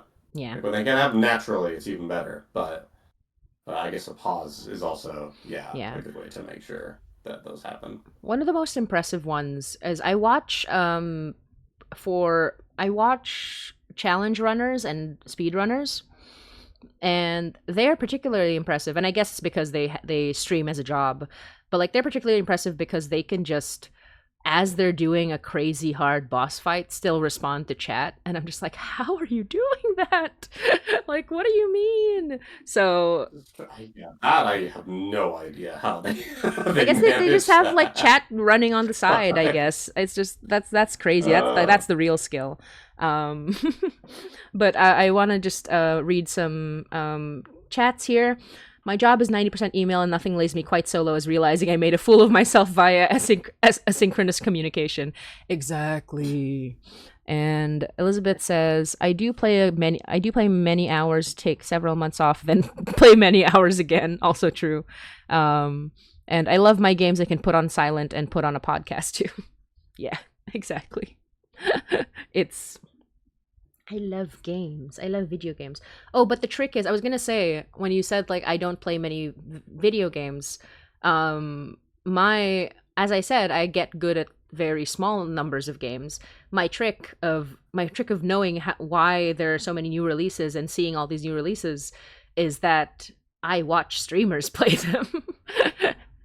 yeah, That's how yep. you I no, experience I feel that. games. Yep, that's a big. it's a big reason why I follow like Manly Badass Hero and other streamers like that, like where they just play basically every like horror, every new whatever that's coming out. Hmm. It's yeah, it's just yeah, a nice way to kind of keep up with what's going on without. I mean, for one, I mean, buying every game that Yeah, comes out exactly. would Buying be every game. very expensive, but so it's kind of a necessary thing at this point. Yeah, true. But True. it's And I'm like, I highly recommend following Secret Sleepover Society. And I'm just like, let me pitch these it's Jacob and Julia again. But one of the reasons is because they like to focus on indie games, which is why I kind of find out about even niche indie games like through them because they in particular have that sort of taste, and I'm just like, I really enjoy that. oh, that's great. Yeah. And like That's yeah. and Gab Smolders, like kind of a micro celebrity, that one. If you know her, she's the one who does, Yes. yeah. She, I think she was Yeah, one of the earlier ones she too, was actually right? one of the ones who sent us a little reply for the Forbidden Solitaire thing. So Oh, that's so it was cool. very yes, it was very chill and I was like yeah, that was the one of the like relaxed Yeah. emails. Um, but yeah, she played Forbidden Solitaire recently, and I do get the impression yeah, she's got very like yeah, relaxed energy, and that's Mm-hmm. I'm definitely more drawn to that as time has gone on for Yes. like so, picking streamers and stuff to watch for like keeping up with games is yeah generally very relaxed and kind of uh, letting the game speak for itself Oh kind of yeah. streams are very nice. Oh yeah. I love those. I think honestly all of the streamers I watch at this point are pretty relaxed people. It's like even the one I mentioned, that like Elden Ring streamer who is like one of the greatest Elden Ring players in the world, like literally they have ranked him. And what makes it really funny is that he is one of the most relaxed people. He's just like doing like one of the hardest games in one of the hardest modes ever, and he just talks like, "Okay, cool. Hey chat." Like he he finished Yep. this crazy like run. It's called like the God run, where he finished every single Souls game without getting hit once. And which is like every single Souls game in a row without getting hit. And all he said at the very end when he finally did it was like, "There we go." Just like There's vibes such a are casual attitude to yeah, have towards that. yeah, it's like that's the kind of vibe I want. Like I wonder if I know. I think my coworker David follows one of these really chill Dark Souls streamers. Is it the same one? What's his name? Did you mention his name Gino already? Machino. I don't know if that's the same one, but Gino Okay, Machino. no, it's not. That one's not the Yeah, same one. So yeah. I guess There are there are many of them multiple for sure. people who Yeah, do crazy Dark Souls things and then are very chill about it. That's very funny. yeah, yeah. I do find that Dark Souls gamers, like the really, really good ones, are pretty chill people. They just have a good time with what they're doing. But yeah, like similarly, Which is Gab ironic given Smolders. the game. Yeah, right. I mean, that's where that's. I The think that's like kind reputation. of same thing with like horror people. You know, it's like you That's meet the true. chillest people, and it's like yeah, the. I feel like obviously there are certain sweaty gamers that are sweaty in real, like they are very intense people. But then when you have something like a challenge runner, for some reason they're just like the chillest people alive. They're like, yeah, I know how to do this. It's fine. It's fun. But Yeah, yeah, that's true. yeah, and yeah, Gab Smolders is It's great. a it's a it's a whole thing. What's that? Oh no, I was just reaffirming. I was just saying, yeah. That's I guess it is a whole thing. Yeah, the chill people being drawn to non-chill media. Oh yeah. Oh yeah. A lot of the chillest people I know are like horror artists who make like the scariest art. It's a good time. This is the which isn't that the what's his face has that reputation as well. The that Junji Ito Yeah, for just Junji. being an extremely Yeah. chill, wholesome person in real life. Yes. Yes. He's very sweet looking. He seems like a very nice man. Um And yeah, I have met many horror creators who are very similar. Um, everyone's kind of just chill. Um, but yeah, They get all the darkness out on the yeah. I mean, that's on what the I always work. say, right? Whatever darkness is in there, you just kind of like, yeah, make a nice, make a fun little, make art, make writing, make a game. It's always a good time. Yeah. And then you can relax in Hmm. real life. It's Exactly. it's out of your system. Truly. But yeah, that's kind of like just to kind of go back to the streamers just a little bit. That's why Hmm. I like Gab Smolders because yeah, she focuses a lot on indie games and just games that don't get any press that just interest her personally. And Yeah. I have noticed that whenever she does something, suddenly the slightly bigger streamers or like even the bigger streamers come like do the thing after her, and it's almost like like you kind of look at it and you're like, that's so interesting. It's like they're almost using her as a sort of reference point. Um, but it makes sense too because she is friends with like some of the biggest like YouTubers in the world and whatever, even though her own vibe is not like that. It's not. Yeah, it's not quite the same. It's yeah. I think I only recently discovered that um, she was is I think from what I gather, I not to be Snoopy or whatever, but I think I had come across a comment that made me go. I was like in on the Forbidden Solitaire video. People were like commenting that she doesn't know what a Jack card is called in the U.S. and I was like, and they're like, that's ironic. I'm like, why is that ironic? And I guess she's like, I think her partner is Yeah, her Jacksepticeye, partner is or she's friends Jacksepticeye. with Yeah. Jacksepticeye. No, yeah, Okay, they live and together. that came as quite a surprise. Yeah, that was super fun. Sometimes he shows up in her streams, but I think my favorite one was when he was there for her Nancy Drew stream because she likes playing the Nancy Drew Oh, games, and she invited him because it was the one with really bad Irish accents to like bring it back around to Irish accents. okay. And you were just it was so funny. He was just like they were just laughing about the Irish accents in the game. It's super good. It's super great. It's so funny. But yeah, yeah, they've been together for a long time, I think. And they also have a silly cat in a sweater that I see sometimes. Speaking of That is which, so wholesome. has your silly cat gone to rest for a bit and She stuff? has. She seems to have finally settled in over here Oh, good. my wife's chair. Aw, she just wants to hear your voice. That's very sweet. Just chilling. She wants to be in here now. Yeah. This is where she is. But yes, Yes. We can do one more yeah, canvas if you want. We still have another 20 minutes before the end of the stream, and I'm going to use the last sure, 5 minutes to show the comic, but we can. So, how you can make yeah, a by new all means, can. yeah. Yeah, so I think like how you can make a new, not canvas, but just a new layer. And like basically, if you look at your right, you can just toggle layer visibility. So you can just, turn off the visibility for that layer. And then when you make a new Oh, layer, okay, yeah, you can just hit Shift N to make a new layer to draw on. So I can do this. So oh, Shift there we go. N. Yep. And then you can just draw again. Oh, I see. Okay, very good, very Yeah. good. Yeah. And then Okay, I by all will. means. I realize that this is on the same layer, so I'm gonna. What do I do here? Oh, what did I do? No, I've moved the canvas. Mortal sin. I'm trying to draw on a hidden layer. No, I'm not. Okay. I think I can do this, and then I can do this, and then I can do this. Oops. Not quite. There we go. I can just do that. We can just draw more. When is Forbidden Solitaire coming out, if you don't mind me asking?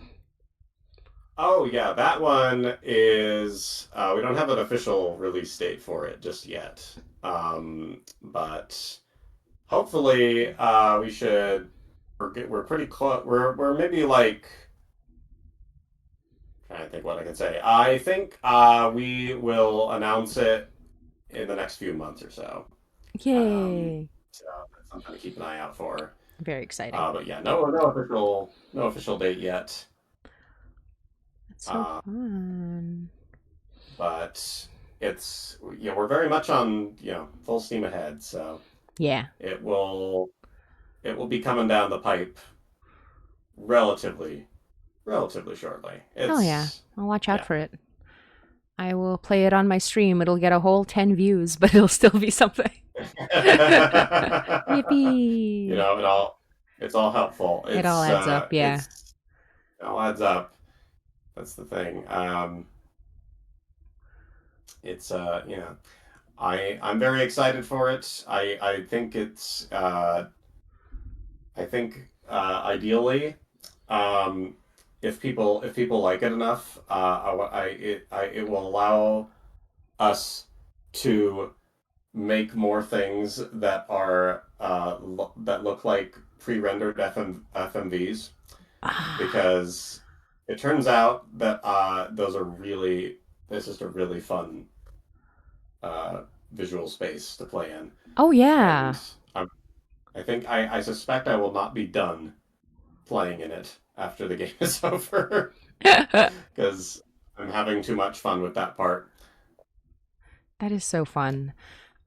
Speaking of FMVs, I have seen there's this one game that's like a mix of it's so funny because it's like it's a pixel game, it's a pixel horror game, but then they have FMVs that are just it's not even like old timey FMVs. It's like a fully I don't know how to describe it. It's like a modern movie that they have created with the most Oh, insane effects that I've ever seen in an indie video game.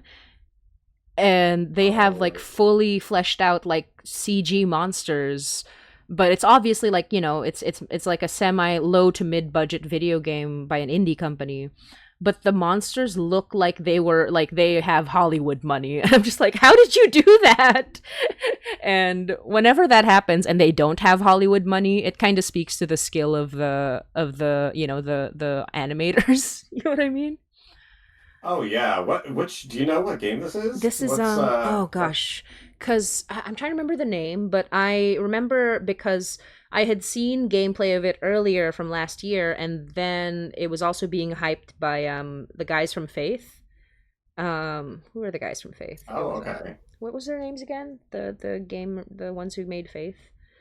Um let me okay, I I'm trying to. think Oh, I know which one you're talking about. Yeah, yeah, yeah, yeah. yeah, so it was by I Erdorf. Torkel Duke or no? Okay, I'm getting the Airdorf, wrong but it wasn't Airdorf who Erdorf. made it. They were just talking about it, and I'm trying to like find like through process of elimination. I'm trying to find like what the name of the game was. FMV Oh, horror. okay, okay. You just got Um, to work backwards. Yeah. yeah, exactly. Okay, let me see. Was it? No, it's not this one. Okay. Yeah, I have to like look for their tweet about it because that's how I saw it like recently. That was how you It's discovered it. so oh gosh. Well, here we go. Oh, okay. So it's called Tenebris Somnia. Oh, okay. Yes, I have seen this. Yes. Oh, it is I know published by which one you're talking Airdorf. about. Okay, I didn't realize it was by Airdorf. Or I think they kind of like either I don't know if they were originally part of it or came on, but because last year, Okay. yeah. Okay, so they had like their indie they had their indie producers, or they were like producing it, and then they're being published by New Blood, and Airdorf is the executive producer. So, Oh, which is like a bunch of like I didn't know he big was like but indie, so directly involved. Yeah. So it's big but indie, like it's a bunch of big indie companies, but they're all fully indie. Oh, But the level of like detail on these monsters is insane for an indie company. I have never seen like this level of just yeah, effects, especially their like main monster that they showed in the demo. It yeah. freaked A really me out. freaky looking, weird, like stretched face lady, right? With Yeah. a like two heads or yeah, like Yes. two faces or something stacked on top of each Yes. other. It's so scary. Because I was I had watched like somebody play it and I was like, okay, cool. We're all experiencing it for the first time. And then like it's very comfortable because it's like it's not that scary. It's pixel art, like conceptually it's scary, but visually it's very palatable. And then suddenly they switch over to real life, and then they have that, and the fear that like struck me from within. I was like, oh no, like we're in a horror movie now. Oh no. It Yeah. does now that you mentioned it. Check out that I guess Erdorf has some involvement because I guess that was kind of a big part of what made Faith work as well. Was it was this retro style, but then it would switch Yeah, the to like animation. the animation that was a little more like realistic looking. Like it was still in that game's case, in the art style, but it Yeah. wasn't like uh, Yeah. it was a little different. It was like It's like rotoscoped. rotoscoped Yeah. and Ah. everything. So it was very very fluid and real looking. And now I guess it's yeah logical extension of that, which is just doing live action cutscenes in Yeah. a pixel art game. I'm so impressed by it. I'm just like, wow. Like when like I love indie stuff, but there are sometimes I think there are things you can only do when you have this much money, like in terms of at least Yeah, paying people. But then when I saw that, I was like, oh my god, like that looks better than a lot of like Hollywood things. yeah. It's they really got some crazy talent on the like physical like props and stuff. It seems like Yeah. yeah, like My god, yeah. It's kind of a I do always love when. mm-hmm. Oh, go ahead. No, Sorry. you first, you first. I was gonna say I do just generally love whenever live action things make it into games or like practical effects Yeah, make it into games because it's such a rare weird thing. it is super So cool. that's yeah. FMV is always so fun. And yeah, like I was just going to say it kind of gives me the same vibe as, and this is a little more understandable, but it still like impressed me when I saw it. When I first saw the back rooms and I saw the animation that this, I think at the time he was like 17 or 15, like he was like a teenager when he released the back rooms, and he had animated this terrifying monster, and I was so impressed by the animation of it all from like this teenager. It looked like something you would see in like a full budget TV show. And so it gave me the same vibe where I'm just like, I was not expecting this from just an indie production, like an indie project from like literally a teenager.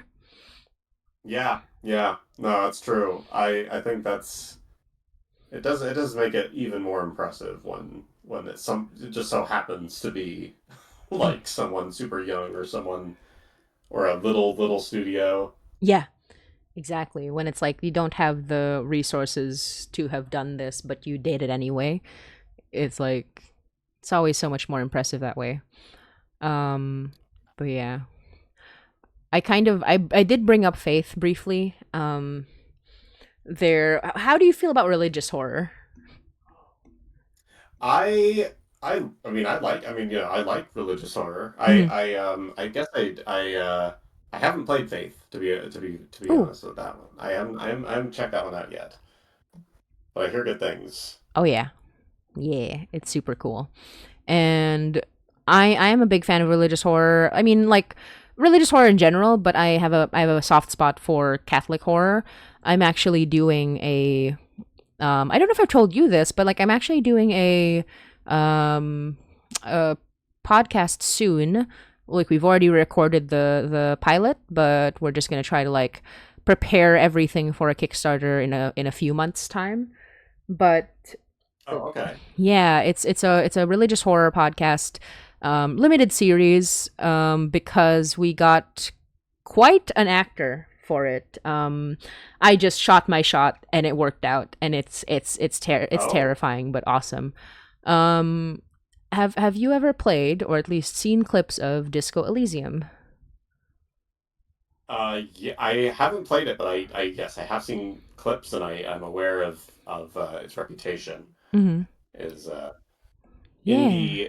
indie darling. Oh yeah, for sure. I mean, until the studio got like torn apart, but Oh, that's right. Oh, I forgot about that. That is yeah. really a shame. Yeah, so So, no Disco Elysium too. But so I asked the narrator for Disco Elysium. I don't know if you've heard his voice before, but for the full release of Disco Elysium, that was kind of a big part of what people remember about it is the narrator. okay. And And so I you got him on board? yes, I did. And certainly he's the biggest actor we've ever had. And we Oh, do that's have, exciting. yeah, it's super exciting. We're going to be doing just a religious horror with three Catholic priests, and it's going to be very exorcist, yeah.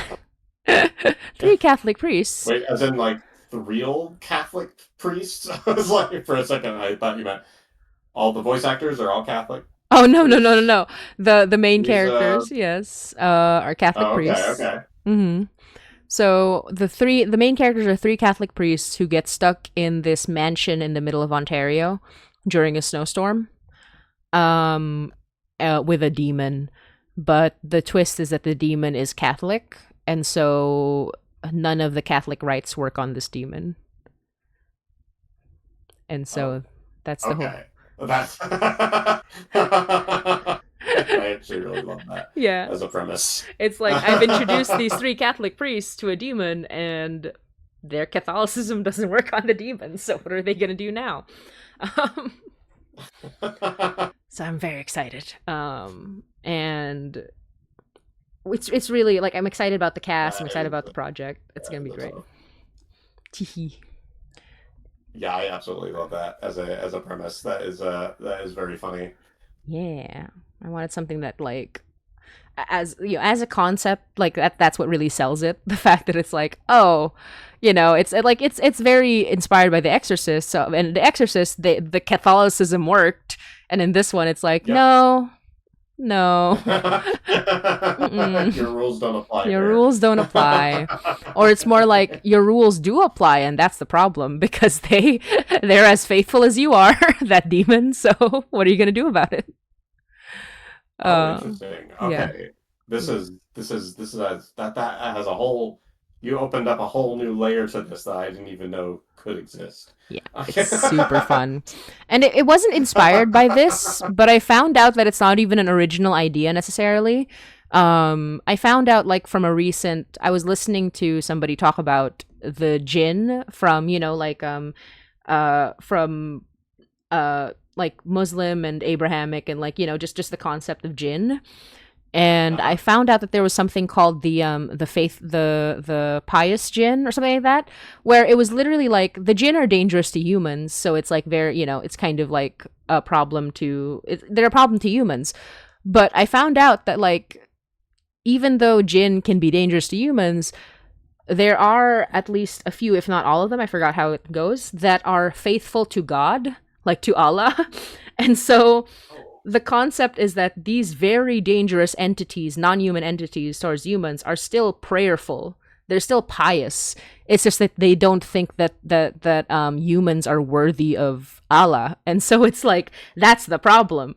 So it's not that they don't believe in God; they believe in God real hard. It's just that the problem is that they don't think humans are worthy. So it's like Oh, wow. it's a fun little Okay. concept. It's like even though that wasn't what inspired it, it was also like it kind of aligns with it where it's like this demon is a demon, but you cannot win with it in matters of faith because it has faith. So it's like, Oh, that's uh-oh. so strange. Okay. Yeah. Huh. So that's the big This is hee hee hee. It's going to be this is fun. the deep lore right here. This is like I yeah, that is I don't think I've ever seen like that as a concept in like a horror demon related thing I'm before. so Like I did not, excited. yeah.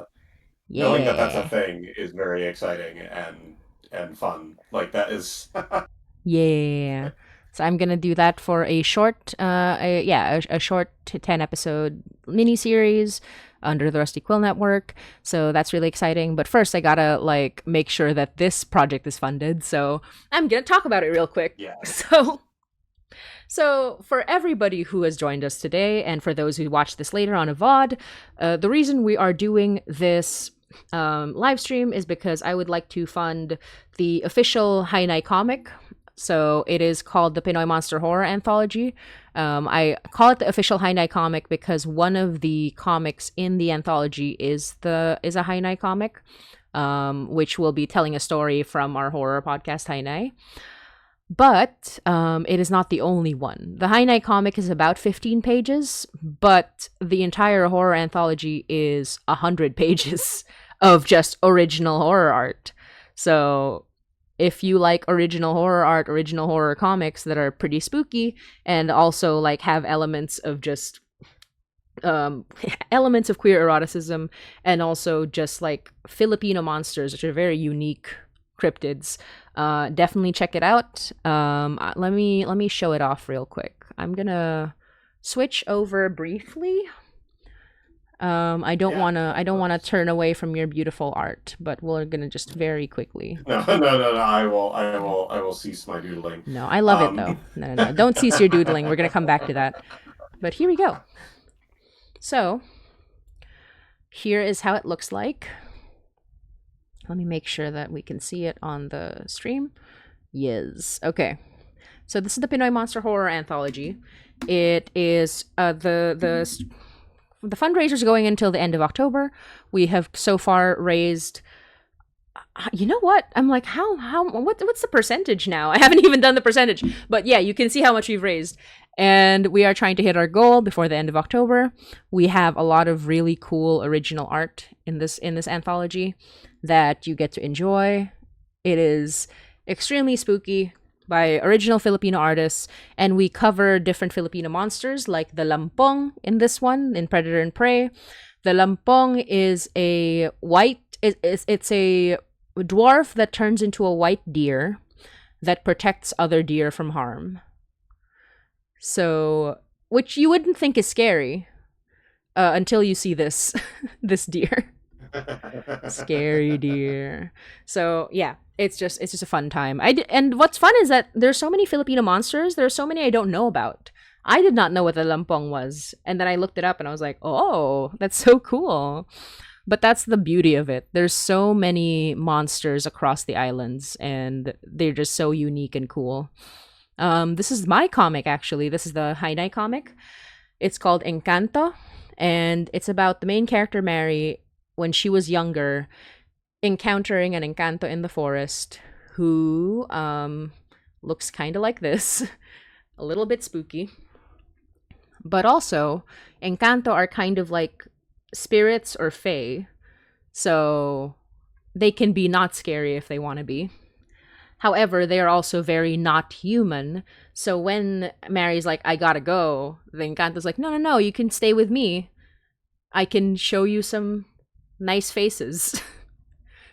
And so it becomes a little bit of a moment for her where it's not a pleasant moment, where she starts ripping off her face to get Mary to stay, which nobody told her that this will not work on a human being. This is not how you make friends with humans.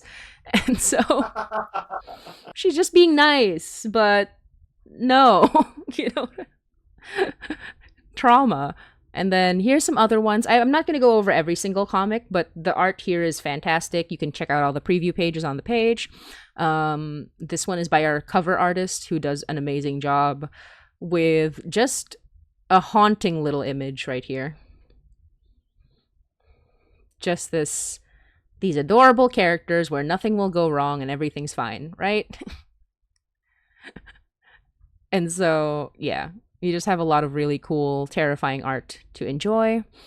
This one is also super fun. It's about like an old house in the middle of the city where he sees a ghost of somebody from the 1800s at the window every single night. And that's normal. There's a ghost up there. That's totally normal. Until one night the ghost tells him to come in. And, the ghost is hot. So what are you going to do? he does. Against his better judgment, hot ghost tells him to come in. Sure. Yeah, I'll just scroll through a bit more. Yeah, these are just like the art styles here on display are just wonderful. I you definitely read them on your own time if you can. I love this one, the painted look on it. So good. Oh, Um, no, I love how varied all the art styles are. yeah, no, no, no. It's That's a one of my very wide favorite variety. things. Yeah, that's my favorite things about doing these is that every single time we do them, all the art styles are just so different from each other, and all by Filipino artists. Like Filipino art, um, does not follow a specific exact style. So you get like quite a lot of different styles across the board, which I really love. Um, they do have some elements that are somewhat common across the board, but you don't see it immediately. You kind of have to like have seen a lot of Filipino art to see like what the elements are. But that means you get a lot of really good stuff. Like this one. I love the hand painting on this one. Saint Sebastian.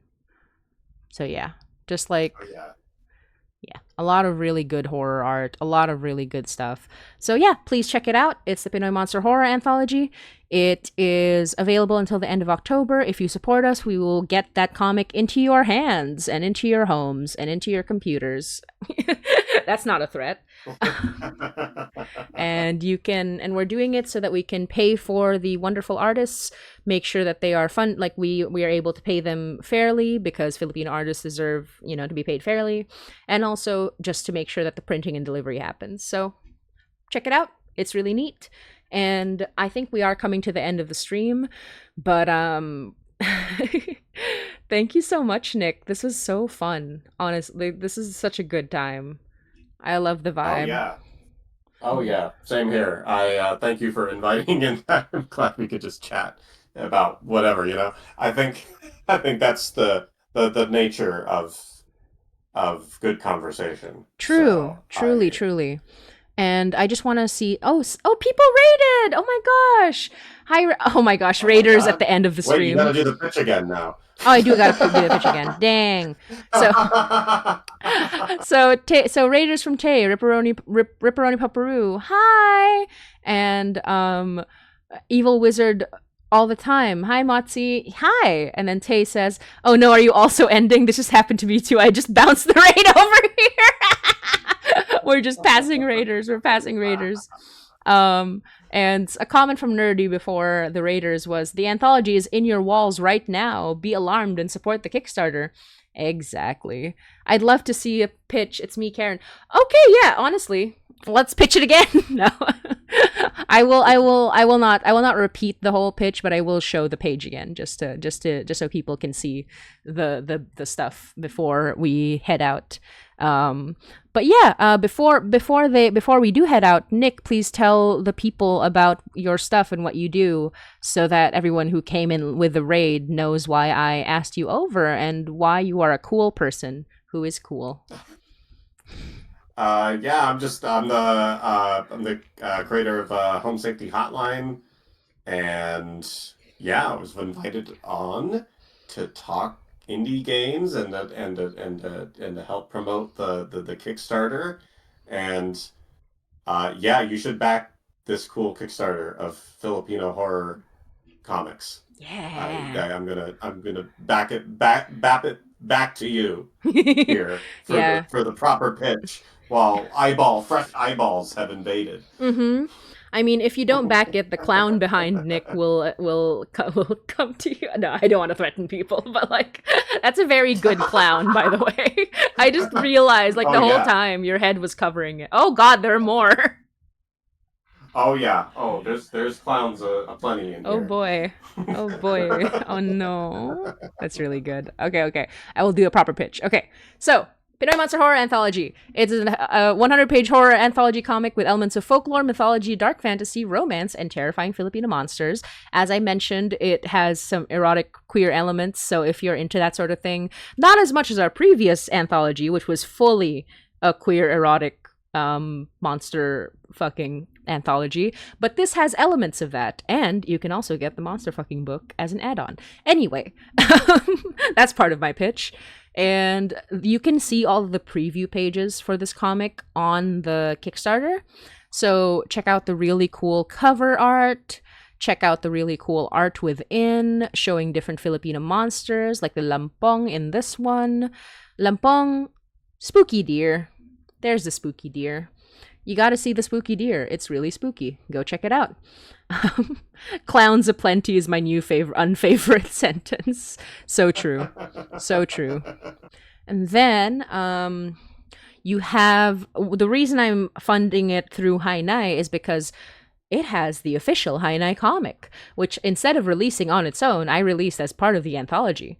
Because this official Hainai comic covers Mary in her younger days encountering an Encanto, which likes her and is really nice, but also doesn't know how humans work and doesn't know that humans don't take their faces off.